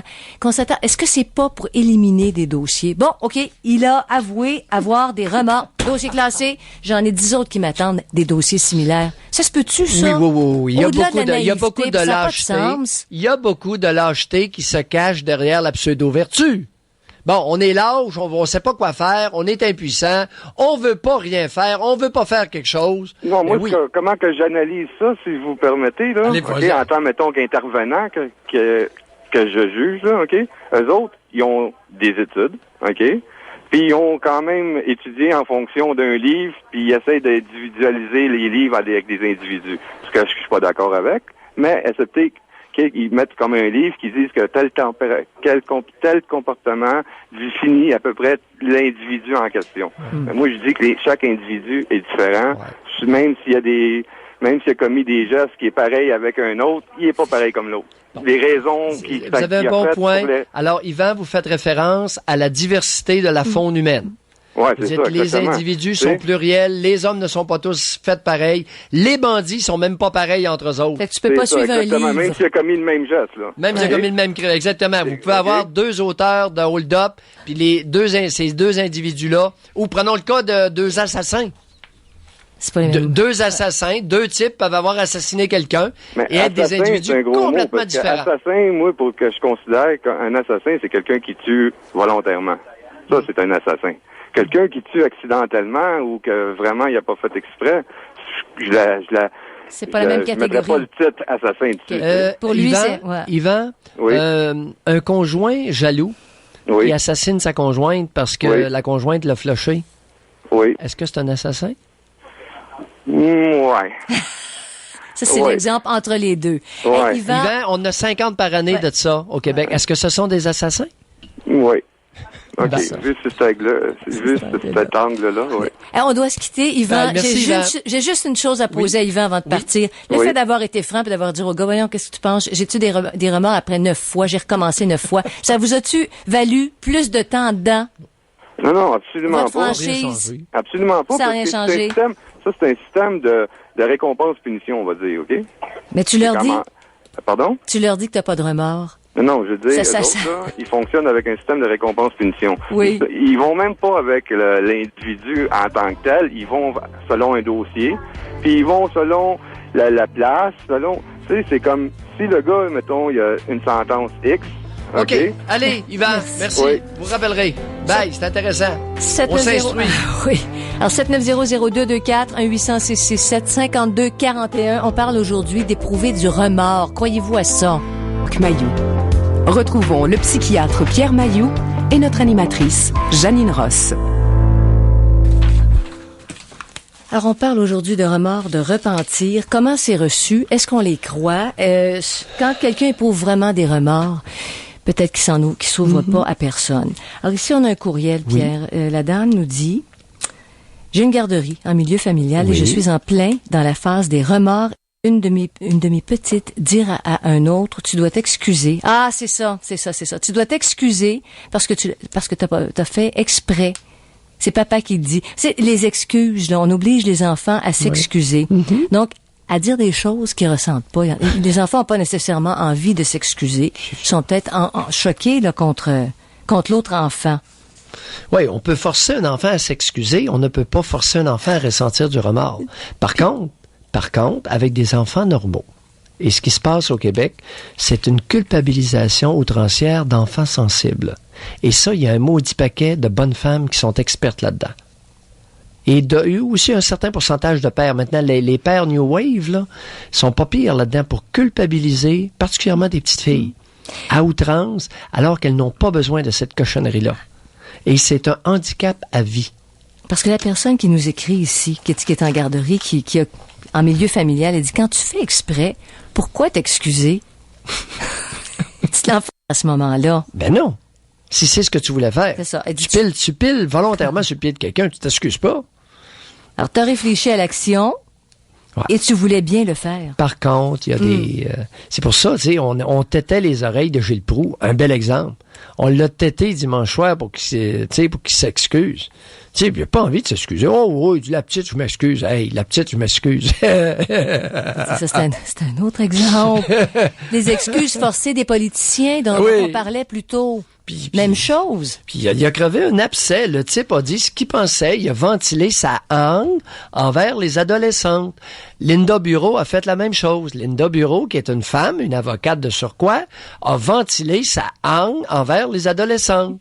Alors Pierre, on va donner un coup de barre à Et les jeunes libéraux, il y a à peine un mois, ont ventilé leur haine envers les adolescentes dans la campagne anti-G-string. Alors, tout ça, c'est des exemples. Pierre, alors on va arrêter de parler de remords là, pour l'instant, parce que c'est ça que je disais tantôt. J'ai l'impression qu'on est sorti de l'ère judéo-chrétienne. Mais les fausses excuses, s'excuser, des excuses forcées, qu'est-ce que les gens pensent de ça? 790-0224, on a des circuits actuellement disponibles. 1-800. Pourquoi s'excuser quand le geste qu'on a posé, on voulait le poser? Pourquoi obliger un enfant à s'excuser parce que c'est le geste qu'il voulait poser? Et oui. Tu le fais mentir, dans le fond, en lui extirpant des excuses. Oui. Et on ne peut pas générer des remords chez une personnalité de criminel. Par contre, on peut exagérer de façon outrancière la capacité de remords d'un enfant normal, particulièrement d'une petite fille sensible. Et là, c'est ce que vous expliquiez tantôt, l'espèce de culpabilité qui va jamais te lâcher de ta vie. Ça n'a pas de bon sens. Quand t'es parti. Ça n'a pas de bon sens. T'as fait de la peine à maman, pis c'est épouvantable ce que t'as fait. T'as fait pleurer le petit Jésus, pis la Sainte Vierge est en peine. Calvenus. Mais on n'est pas dupes, Pierre, parfois. Les fameuses excuses, là, on n'est pas dupes. C'est juste pour ultérieur ou pour gagner un certain kilométrage en... Tu sais, les excuses, tu crois tout ça tout le temps à la sincérité? La sincérité de l'excuse. Ouais, devant les tribunaux, il y a vraiment une éducation à faire parce que ce qui se passe régulièrement devant les tribunaux est singulièrement embarrassant. Et quand ça vient de juges, d'avocats de la couronne, puis de juges qui disent on va ajuster la sentence selon les remords exprimés devant le tribunal. Allô? Une belle piste, les copains. Pantoute. Quelle naïveté. Mais on irait-tu jusqu'à comparer ça, Pierre? Tu obliges, par exemple, un criminel ou un enfant à s'excuser. C'est-à-dire que c'est une forme d'humiliation. T'essaies de l'humilier, il s'excuse, et là, il gagne une réduction de peine. Il se fera pas taper les fesses s'il s'excuse. C'est la même chose.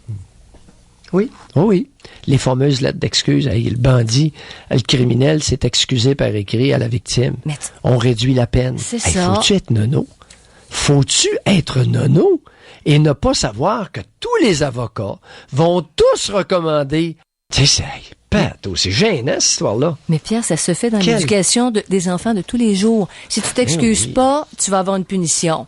Si tu t'excuses pas, tu sais... Alors, l'enfant va s'excuser pour alléger sa peine. C'est le même... Mais c'est pas fort. C'est pas fort. C'est pas maudit. Alors, obliger quelqu'un à s'excuser. Est-ce que 900-224, 1-800-667-52-41, des excuses? Peut-être les... De retour au Doc Mayou. Retrouvons le psychiatre Pierre Mayou et notre animatrice Janine Ross. On parle des excuses, s'excuser, obliger des enfants à s'excuser, demander à son client, quand on est avocat, de s'excuser, d'écrire une lettre de repentir pour alléger sa peine. Comment ça se vit au quotidien, tout ça? On parle avec Jacques. Un autre Jacques. Bonjour. Bonjour. Oui, bonjour, Jacques. Alors, je voulais, c'est parce que dernièrement, j'ai lu deux livres. Un qui a été écrit par un journaliste qui a fait une recherche aux États-Unis auprès des psychopathes et des criminels d'habitude. Oui. Et il a dit la chose la plus facile, c'est-à-dire les psychopathes, il a discuté avec plusieurs, avec des criminels, ils ont dit les personnes les plus faciles à tromper. Ce sont justement ce que vous disiez, les travailleuses sociales, les psychologues, les psychiatres. Parce que, comme il dit, bien souvent, ces gens-là se croient d'une intelligence supérieure, et je parle des psychiatres, des psychologues, ou des...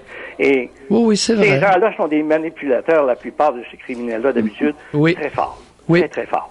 Et il, comme il dit, bien souvent, ça se répétait, il donnait les réponses que les gens s'attendaient. C'est-à-dire que le psychiatre ou le psychologue qui emmène toute la question des remords, ils vont leur donner exactement la réponse qu'ils veulent parce que, comme ils disent, ces gens-là sont des squares qu'ils appellent. Et entre eux autres, les criminels, là, ils s'amusent à ça après, c'est incroyable. Oui. Et ils ont également, constaté que depuis plusieurs années, à cause du nombre d'avocates, de psychologues, de travailleuses sociales, ça augmente parce que les femmes sont portées émotivement à croire ces choses-là. Ben oui. Le remords pour eux autres, c'est important. Ah! Okay? Écoutez! Et un autre qui m'a frappé, j'étais après à relire le procès de Nuremberg. Donc, des gens qui avaient tué, donc pas seulement des milliers, mais des centaines de milliers de personnes. Oui. Et on parle de, disons, bien souvent tués de sang-froid. Il n'y avait pas de problème d'avoir, exemple, ils arrivaient avec des camions pleins et ils faisaient creuser une fossée. Les gens, enfants, femmes, hommes, ils étaient déshabillés, puis après ça, ils étaient fauchés au début avec tirés à bout portant. Ouais. Et ils n'avaient aucun problème. Ces gens-là, après, ils faisaient ça toute la journée. Bien souvent, ils s'assoyaient à fumer une cigarette en attendant l'autre camion. Ils trouvaient qu'il y en avait trop. Puis là, ils fauchaient ça, puis ils envoyaient ça au fur et à mesure. Mais Jacques, dans le cas de Nuremberg, là, ils étaient endoctrinés, on pourrait dire ça. Leur cerveau anesthésié. Non, ça c'est trop facile. Jeannette, c'est une rationalisation. Non, mais je l'apporte pareil, parce que tu dis, ils pouvaient pas tous être des psychopathes. Non. Oui, la plupart, pour une raison. Ils avaient choisi ces gens-là, autrement dit.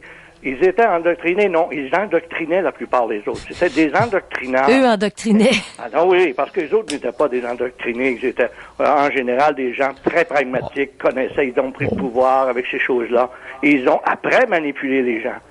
Ils ont continué après aussi à faire croire, même au procès. Il y avait même des gens qui croyaient que ces gens-là, c'était par devoir qu'ils avaient fait ces choses-là.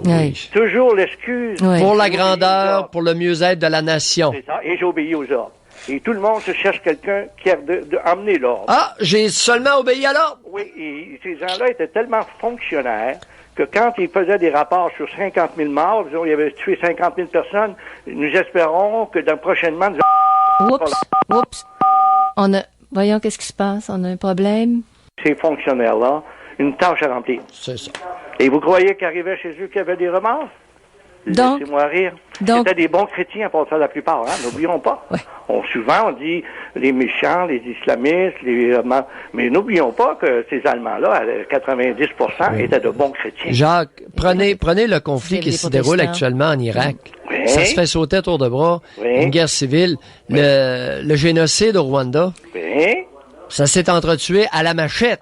Oui, voilà. Ça s'est découpé à la machette. Mais là, pensez-vous que ce monde-là a des remords, pas de miettes? Non, la capacité d'éprouver... Ce sont donc tous des psychopathes? Non. La capacité d'éprouver du remords est inéquitablement répartie dans la faune humaine.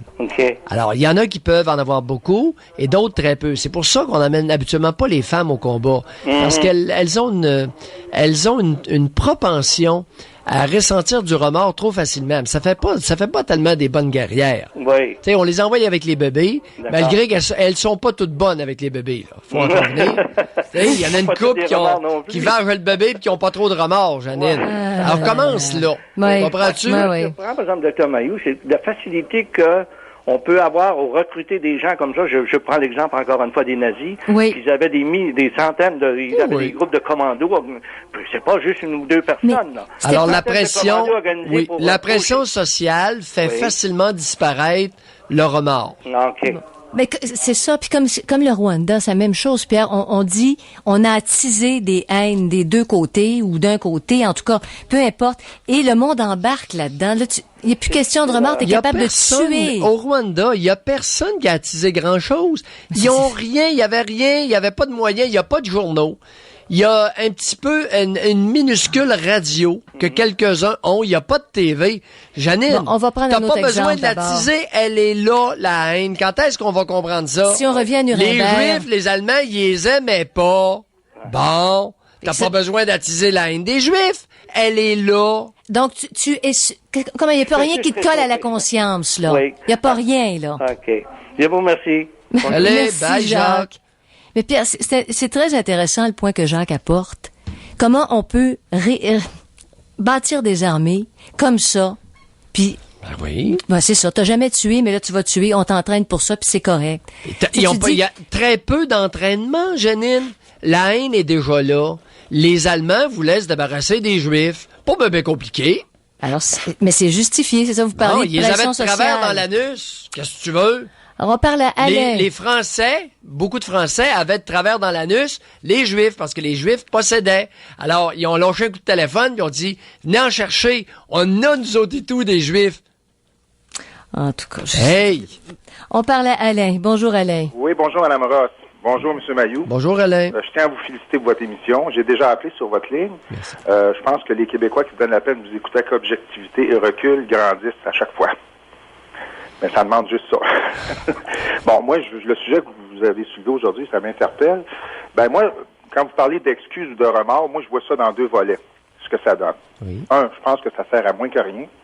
Puis deuxièmement, entre les mains de certains individus, ça peut devenir une arme de manipulation implacable. En plein ça. C'est tout ce que je vois là-dedans, rien de plus. Puis je vais continuer, j'ai pris des notes parce que c'est comme je vous dis. Puis, particulièrement dans les mains des avocats. Quel bel outil de manipulation de la jugerie. Exactement. Moi, je ne vois rien d'autre. Puis demain, comme je vous dis... Et avec les travailleuses sociales puis les psychologues, là, ouf! Bon, puisque ça se quantifie pas, ça devrait être évacué, donc. Ils se font entuber à bout de bras. Pierre? Ça devrait être évacué, cette espèce de notion-là? D'abord, le mot demander des excuses, ça devrait même faire partie du comportement des êtres humains. Dans mon livre à moi.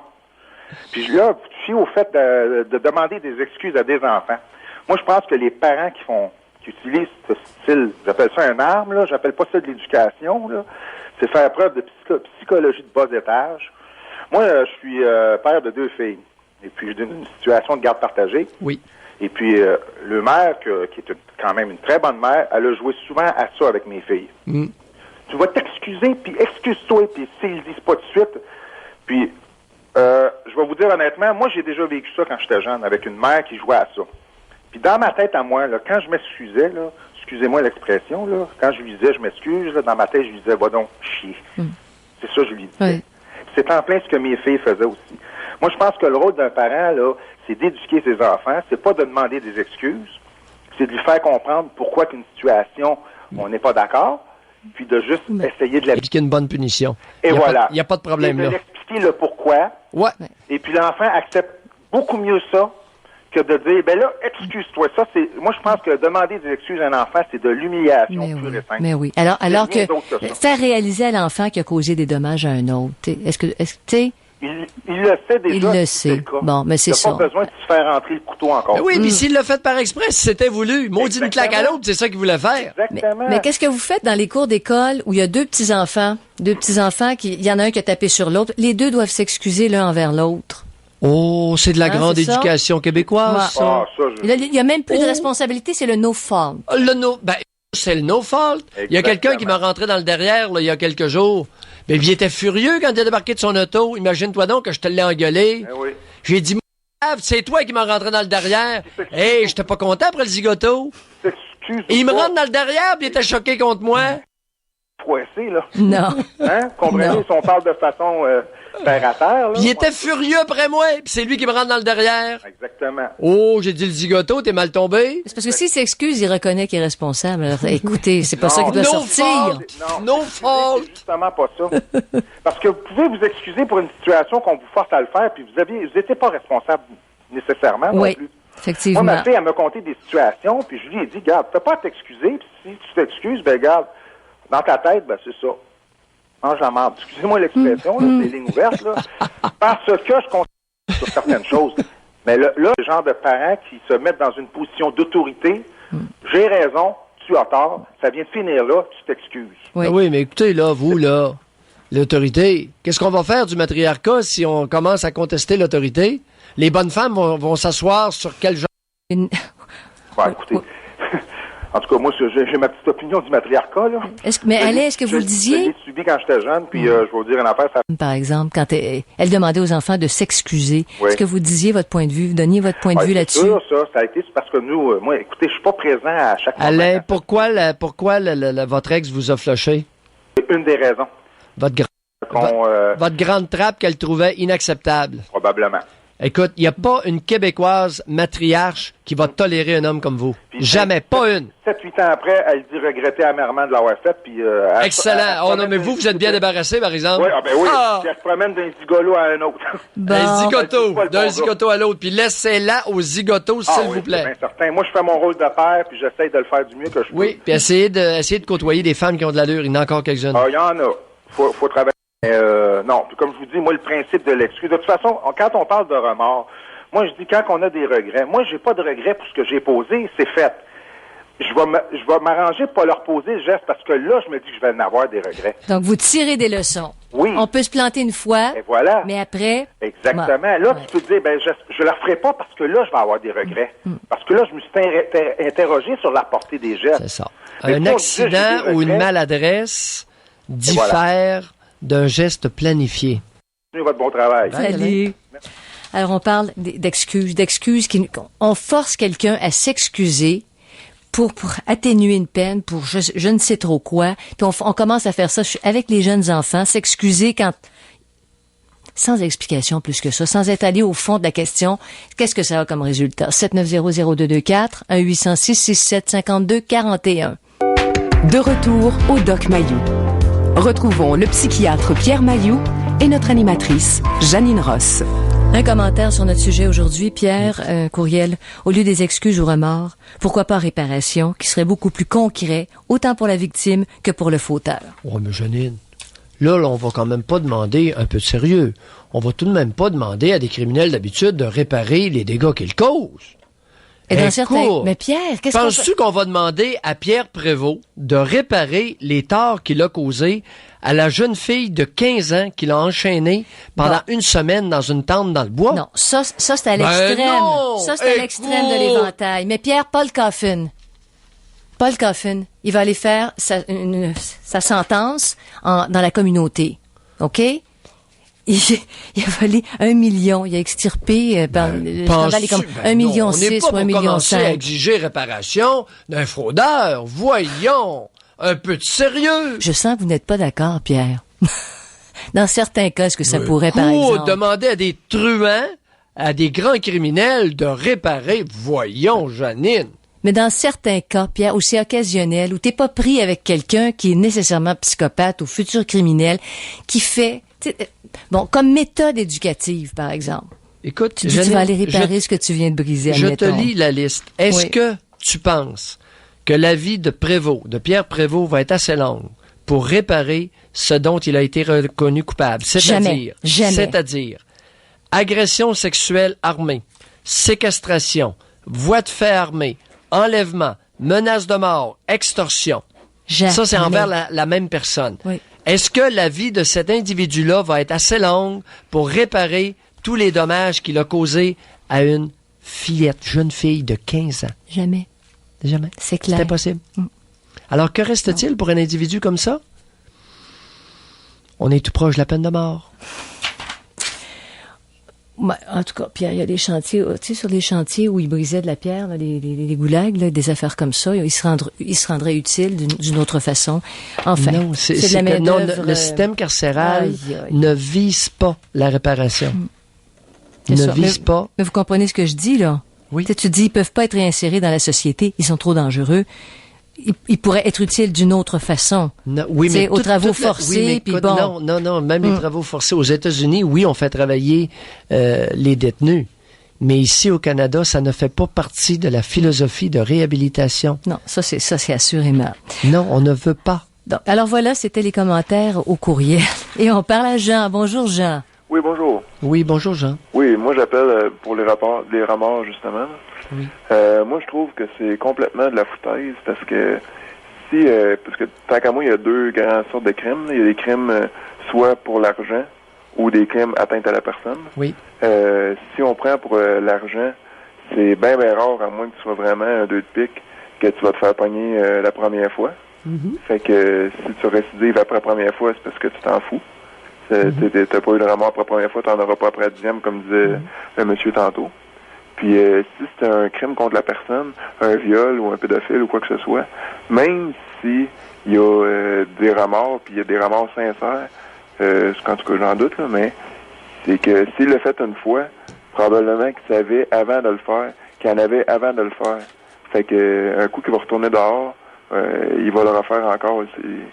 Fait qu'au bout de la ligne, ça donne absolument rien. Et dans bien des cas, les fameuses lettres d'excuses des bandits sont davantage une insulte qu'un geste qu'on devrait accueillir. Oui, ça, je suis bien d'accord avec ça. C'est gênant. Est-ce qu'une victime qui va croire ça? Oui, il y en a beaucoup. Il y a des victimes au qui Québec, vont croire ça. Ben oui, c'est ça que je dis, c'est ça que je dénonce. C'est la crédulité d'un pourcentage de Québécois. Même la victime. C'est gênant. Vous êtes gênant à sortir sur la rue. Vous êtes pas sortable en public tellement vous êtes naïf. Le monde est facile à remplir. Ah! Mettez-en! Et des professionnels! Oui. Mais la petite fille, là, qui est tombée d'un patte, l'adolescente, là, comment est-ce qu'elle s'appelle? Prévost. Oui. Il lui a écrit une lettre à elle. Qu'est-ce que ça va changer à sa vie? Ça peut pas. Je suis certaine, Pierre, que cette lettre-là, c'est idiot, c'est même pas un baume. Non, mais c'est une insulte, c'est pire que ça. C'est une insulte publique. Il savait ce qu'il faisait, il savait, il était pas gelé pendant une semaine. Non, une semaine. Une semaine. Il savait très bien ce qu'il faisait avant de le faire, puis il l'a fait pareil. Fait que des remords, ça vaut absolument rien. Écoute, il écrit une petite lettre. Normalement, ça devrait aller pour la peine de mort, c'est ce genre d'individu-là. Complètement d'accord. Parce que je suis même pas en faveur de la castration d'un individu comme ça. Là, on a passé le stade. Oui. Mais dans ce cas-là, cet individu-là ne devrait jamais être relâché. Jamais. S'il n'y a pas de réhabilitation pour des cocos comme ça, c'est lobotomie ou castration plus lobotomie. Oui. Tu sais, c'est... Dans ce cas-là, Pierre, la victime... Il va être relâché, cet homme-là, à quel âge? Il a quel âge, Prévost? Je sais pas. C'est pas l'article que je me suis... Il est pas vieux, ce type-là. Un adolescent de 17 ans, OK? La victime de... Oh, non, OK. L'adolescente avait 17 ans. Oui, Prévost, à quel âge? C'est un type qui a à peine 30 ans. 15 à l'époque. Elle avait 15. Lui, je sais pas, je le vois pas là, dans l'article ici. C'est un peu comme si on peut revenir au Léo Labine qui a violé la petite fille de 14 ans puis qui a essayé de la tuer. C'est le même principe. Écoutez, Dompierre, est-ce que Dompierre est réhabilitable? C'est de la merde. Là. Il savait très bien ce qu'il faisait. En plus, il était deux. Fait que, il y a aucun pardon. Ni un ni l'autre ramenait l'autre. C'est encore pire. C'est ça. Fait que les deux étaient très conscients. Puis il n'y a aucun pardon à faire avec ça. Puis il n'y a pas de remords à avoir. Puis c'est de la vraie foutaise. Qu'est-ce que vous suggéreriez, vous, Jean? La castration ou la mort. Oui, dans ce cas-là, c'est la mort. Là. Tout de suite, sans aucune hésitation, puis encore pour moins que ça. Fait que, non, moi... Il y a un pourcentage d'hommes qui vont devoir disparaître ou être soumis là, à des encadrements autant médicaux que sociétaux, les encadrements extrêmement rigides, bracelets, toute le kit. Voyons, il y a une lâcheté autour des bandits, c'est gênant. Arrêtez en quelque part, s'il vous plaît. On est ben trop mou. On est trop dur pour des lois niaiseuses, entre parenthèses, que, je sais pas, moi, tu roules 120 sur l'autoroute au lieu de 100, puis tu te fais arrêter, puis pour des affaires sérieuses, Jean, tu trop mou. Au fait, quelle est la définition d'une autoroute? C'est quoi une autoroute? C'est rouler. L'autoroute au Québec est supposée être une voie rapide. Les Ticlins à 90 km sur l'autoroute, qu'est-ce que vous faisiez là? C'est ça. Qu'est-ce que vous faites là? Exactement. Je m'en venais, là, mais c'est quand même pas criminel. 88 km, un Ticlin. Tout le monde devait dépasser. Ouais. Qu'est-ce que tu fais là, à 88 km? Une autoroute, c'est une voie rapide. Si t'es pas capable de rouler rapide, il y a plein de routes secondaires. Des routes régionales. Il y en a en masse. Mais ce que dit Jean, c'est le gars qui se fait accrocher à 120 km/h, lui, il passe pas un gros méchant.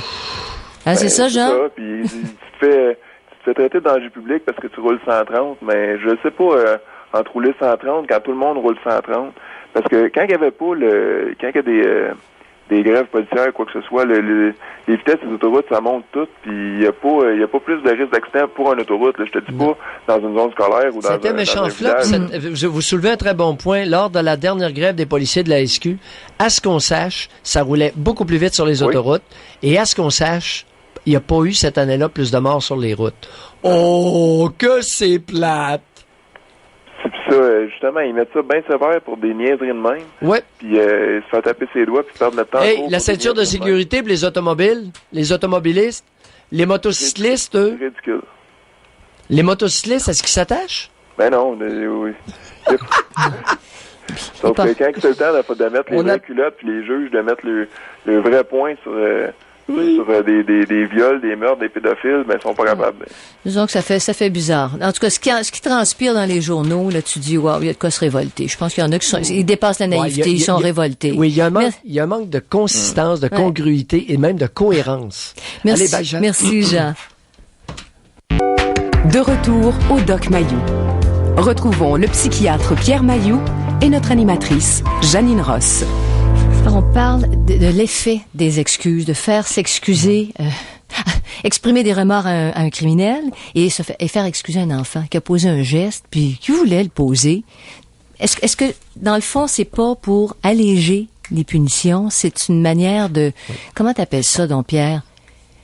De monnayer d'une certaine manière, en tout cas, obliger quelqu'un à s'excuser pour pas avoir à punir, pour pas avoir à sentencer plus. Oui, et il est possible que ce soit une tentative très immature de se donner bonne conscience face à sa lâcheté. Ça va très loin. De la part de? De la part du parent ou même du juge.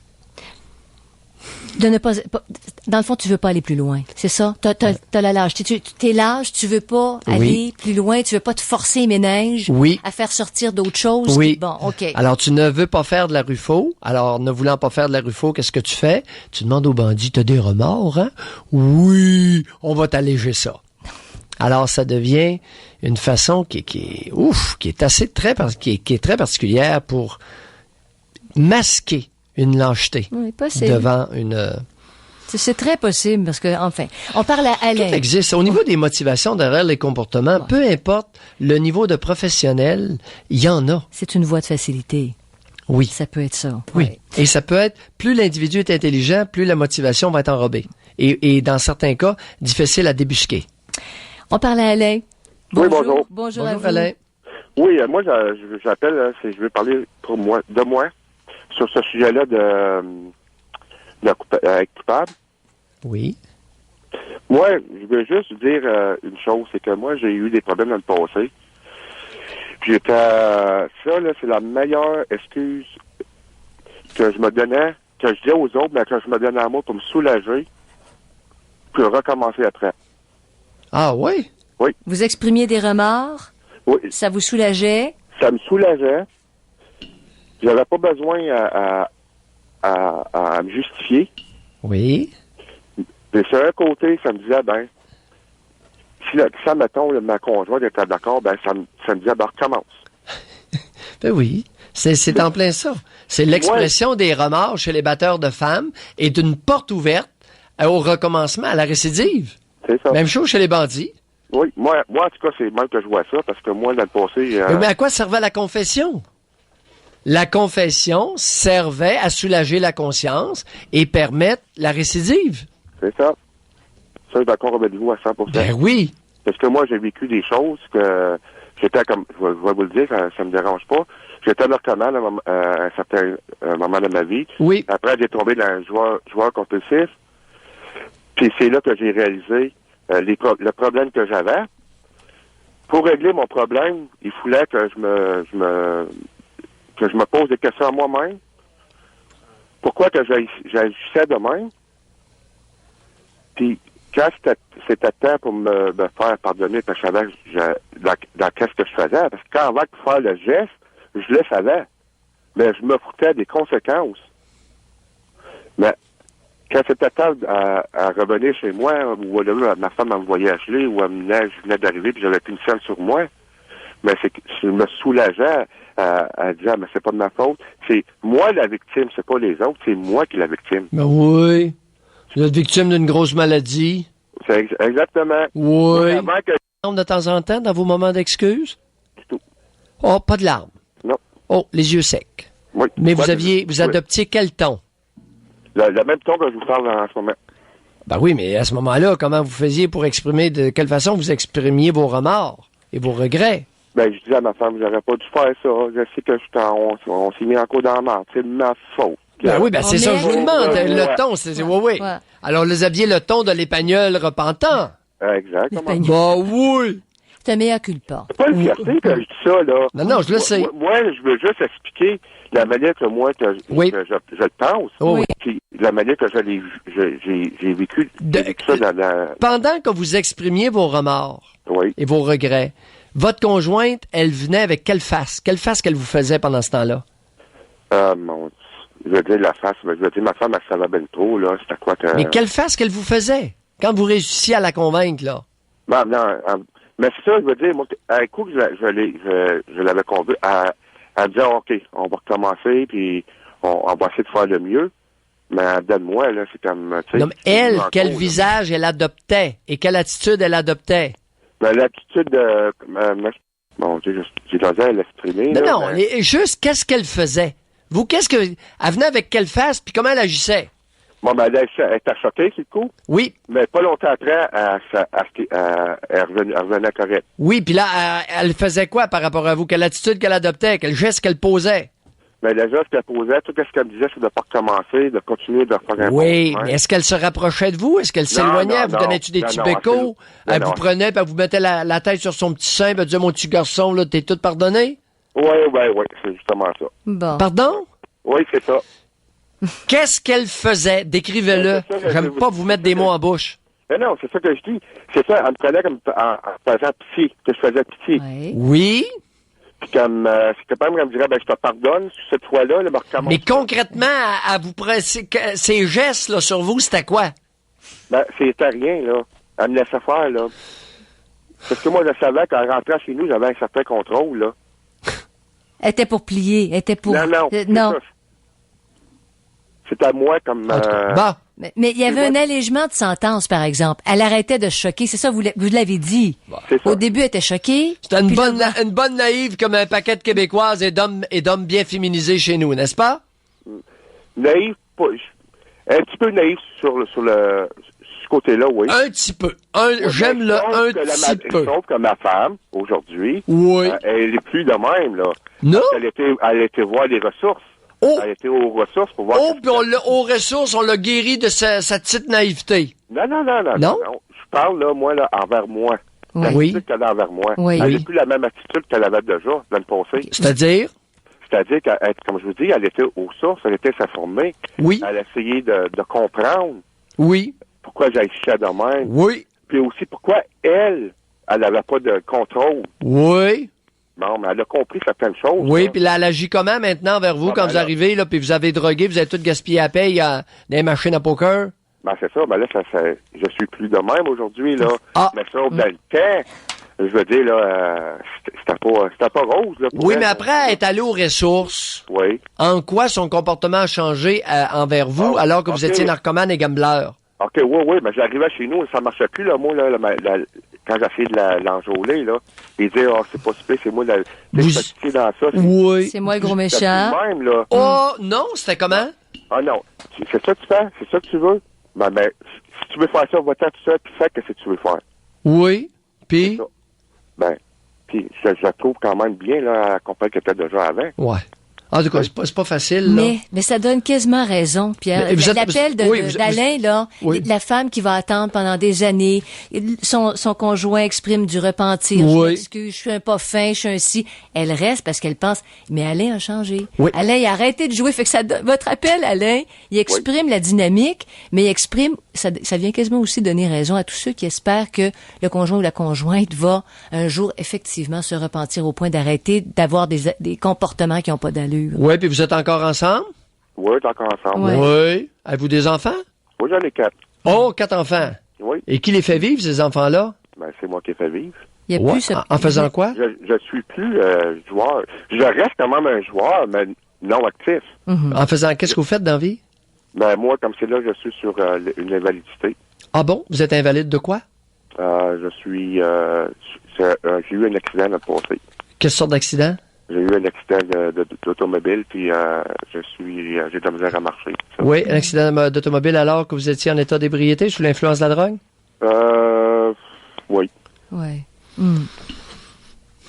Et vous avez le culot de nous dire que vous faites vivre vos enfants? Ben, je veux dire, monsieur, c'est aujourd'hui, là, c'est pas de ma faute, là. Si j'ai de la misère à faire, je suis plus capable de travailler, là. Je veux dire, c'est de ma faute à certains points qu'elle a me passé, là. Merci, allumez, c'était le temps que vous allumiez, là. Ça, là, je vous donne entièrement... Ah, l'accident d'auto, vous étiez sous quelle influence lorsque vous avez eu l'accident d'auto? Sur les médicaments. Quelle sorte? Ah, moi, je prenais les activants d'allemand, l'Alcyon. Ouais, vous aviez le derrière plein d'activants? C'est ça. Ça, j'ai pas honte de le dire, là. Mais non, c'est pas une question de honte ou pas de honte. Je veux connaître les faits. Mais Alain... Et la charmante SAC vous compense, vous donne une rente. Combien par 15 jours? Ah, j'ai pas beaucoup. Non, combien? Ah, j'ai pas demandé si vous aviez beaucoup, j'ai demandé combien? Je reçois 900 pièces par mois. 900 par mois. C'est ça. Pour faire vivre une famille. Ça fait 450, alors on vit sur le bord de la misère? Non, pas tout du tout, parce que j'ai fouillé. Ah, ça veut dire? Un petit peu de noir pour arrondir le mois? Un petit peu de quoi? De noir. Un petit peu de travail au noir? Non, du tout. Comment vous faites pour vous débrouiller? Bon, ben, j'ai vendu des maisons. Pardon? J'ai vendu des maisons. J'ai acheté des maisons, je les ai vendues, j'ai fait du profit. Ah oui? Aujourd'hui, je vis bien. Bon. Ouais? Une dernière question. Commerce des maisons, agent des meubles. Pierre, quand on parle d'activants puis tout ça, est-ce que c'était prescrit? Je m'excuse, Dr. Maillot, c'était prescrit. C'était prescrit, bon, oui. OK. Moi, j'avais à peu près 8 docteurs. Je me promenais dans... C'était légal, par exemple. Une semaine. Frauduleusement obtenu. Pardon? Allez, espèce, une chance que vous vous êtes confessé. Ben oui. Les bails. Mais pour moi, c'est important de savoir, Pierre, s'il y avait prescription. Alors, c'est ça. Il allait voir 8 médecins, puis les médecins prescrivaient l'Ativan, puis c'est ça. Puis après, en tout cas... Il s'est mis à table, hein? Accident d'auto, le derrière plein d'Ativan. Complètement gelé. Les dossiers? Mes enfants, c'est du bien-être social, ça, les amis. C'est pas faire vivre ses enfants. Mais... Je regrette, la fierté masculine a besoin d'un dépoussiérage très sérieux au Québec. Mais il y a beaucoup de circonstances assez spéciales dans un dossier comme ça. Pierre, tu sais, le dossier médical sur une carte à puce ou je sais pas trop quoi, là, ça pourrait être utile dans des cas comme ça. Où t'obtiens légalement un paquet de prescriptions. Janine, tu prônes l'évolution? C'est triste. Mais vers où on s'en va cet après-midi?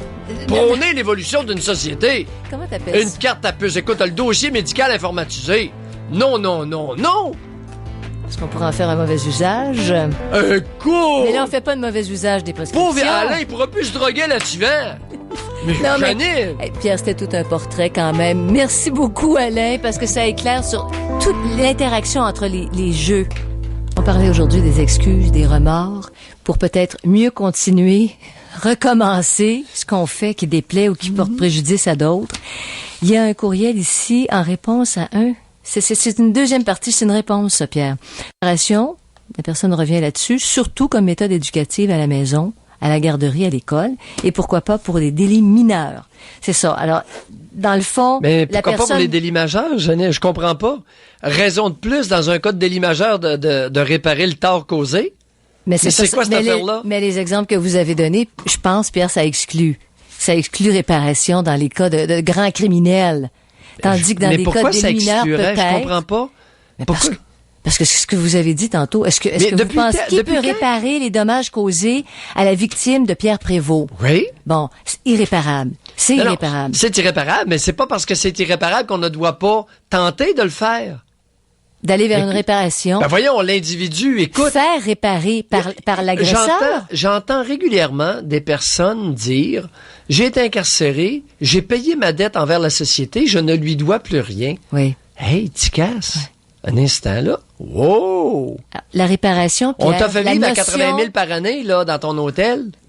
Donc, la notion de réparation, vous la voyez comment? Ben là, premièrement, ne pas être au crochet de la société, complètement autonome, et ensuite, travailler comme un forcené pour différentes œuvres. Alors, comme ça, il y aurait une forme de réparation parce qu'il y a un ajout à la société. C'est minimal, Janine. Sans ça, c'est une joke. On n'est pas rendu là. Hey! Allô? Non, mais voyez-vous, c'est intéressant. C'est intéressant de revenir sur ce point-là. Merci à l'auditrice qui a envoyé une deuxième partie. Oui. OK, à l'argumentation. Alors, la réparation, suite à un geste criminel, peut ne pas être dirigée envers la victime elle-même, mais bien des ressources qui viennent en aide à la victime, par exemple. Alors, les crottés, vous allez travailler, vous allez fabriquer des choses, on va vendre ça, puis on va envoyer de l'argent à toutes sortes de ressources. Tu comprends? Oui. Oui, des chaînes de montage, des réparations. Des chaînes de montage, pour les bracelets électroniques, un paquet d'affaires. Ça, c'est tout un système qui devrait être autosuffisant. La fabrication. Hey, à l'ouvrage, sinon tu casses, tu vas être au pain et à l'eau. Vous rendez-vous compte de ce que vous venez de lancer, là? Voyons! Non, mais vous venez... Pierre, faire fabriquer les bracelets GPS en prison. Écoute! C'est minimal! Non, mais... Faut pas que ça coûte un rond à la société. C'est eux qui doivent réparer le tort causé à la société. Mais il faut que ça là, on les fait vivre. On les condamne, puis ensuite, on vous dit, on lui fait un chèque. 80 000 par année pour ta pension. Va regarder la TV, fais des poids et haltères. Mais Pierre, il faut que les bracelets fonctionnent, par exemple. Ils vont fonctionner. Ils vont fonctionner, sinon c'est pain et l'eau. Ah non, par le ventre, là, eau. Donc, l'idée de réparation vous fait plaisir, en quelque part. Voyons, c'est minimal. Autrement, tout ça est une farce. C'est une farce à l'heure actuelle. Une farce de justice. Oui, et les criminels eux-mêmes le disent. C'est une joke. Oui. Ils se payent la traite avec les TS, puis les criminologues, puis les psychologues, certains psychiatres, puis Alouette. On a beaucoup de plaisir. Ça donne de l'emploi. C'est bien pour l'économie, finalement. Bien-être social déguisé. Pour professionnels. Il y a Hugues, un autre courriel. Hugues qui écrit, quand j'étais jeune et que je faisais des bêtises, ma mère me demandait comment vas-tu faire pour ne plus que ça se reproduise. Oui. Elle n'était pas très forte sur les excuses, je suis désolée, excusez, tu sais. Qu'est-ce que tu vas faire, là? Pour plus que ça se reproduise. Puis pourquoi je te demande de t'excuser? Oui, l'idée de réparation. Alors, mesdames, là, plutôt que quand un enfant cause un tort, commet un geste et qu'il cause un tort, c'est pas les excuses, c'est va réparer tout de suite. Sinon, on va trouver une façon pour que tu répares. S'il n'est pas capable de reposer la vitre qui a cassé, OK, on va reposer la vitre cassée, mais tu vas faire autre chose, par exemple. Tu vas aller passer des petits journaux, puis tu vas me payer ma vitre. Genre d'affaire de même. Quelque chose. Tu vas laver mon plancher. Et ça, on appelle ça 2 fois. Responsabiliser. Demander à quelqu'un de répondre de ses gestes et réparer les torts qu'il cause. Autrement... Pierre, ça finit bien l'émission. Oui. On arrive à quelque chose. Parce que j'étais pas certaine de ce que vous pensiez quand on parlait de réparation précédemment. Alors c'est ça, la réparation, quand on parle de remords, mais qu'on n'a pas de geste qui suit, ça, bon, voilà. Je trouve ça atterrit très bien aujourd'hui. Ah oui. À demain, merci à tous. On se retrouve. Bonne route.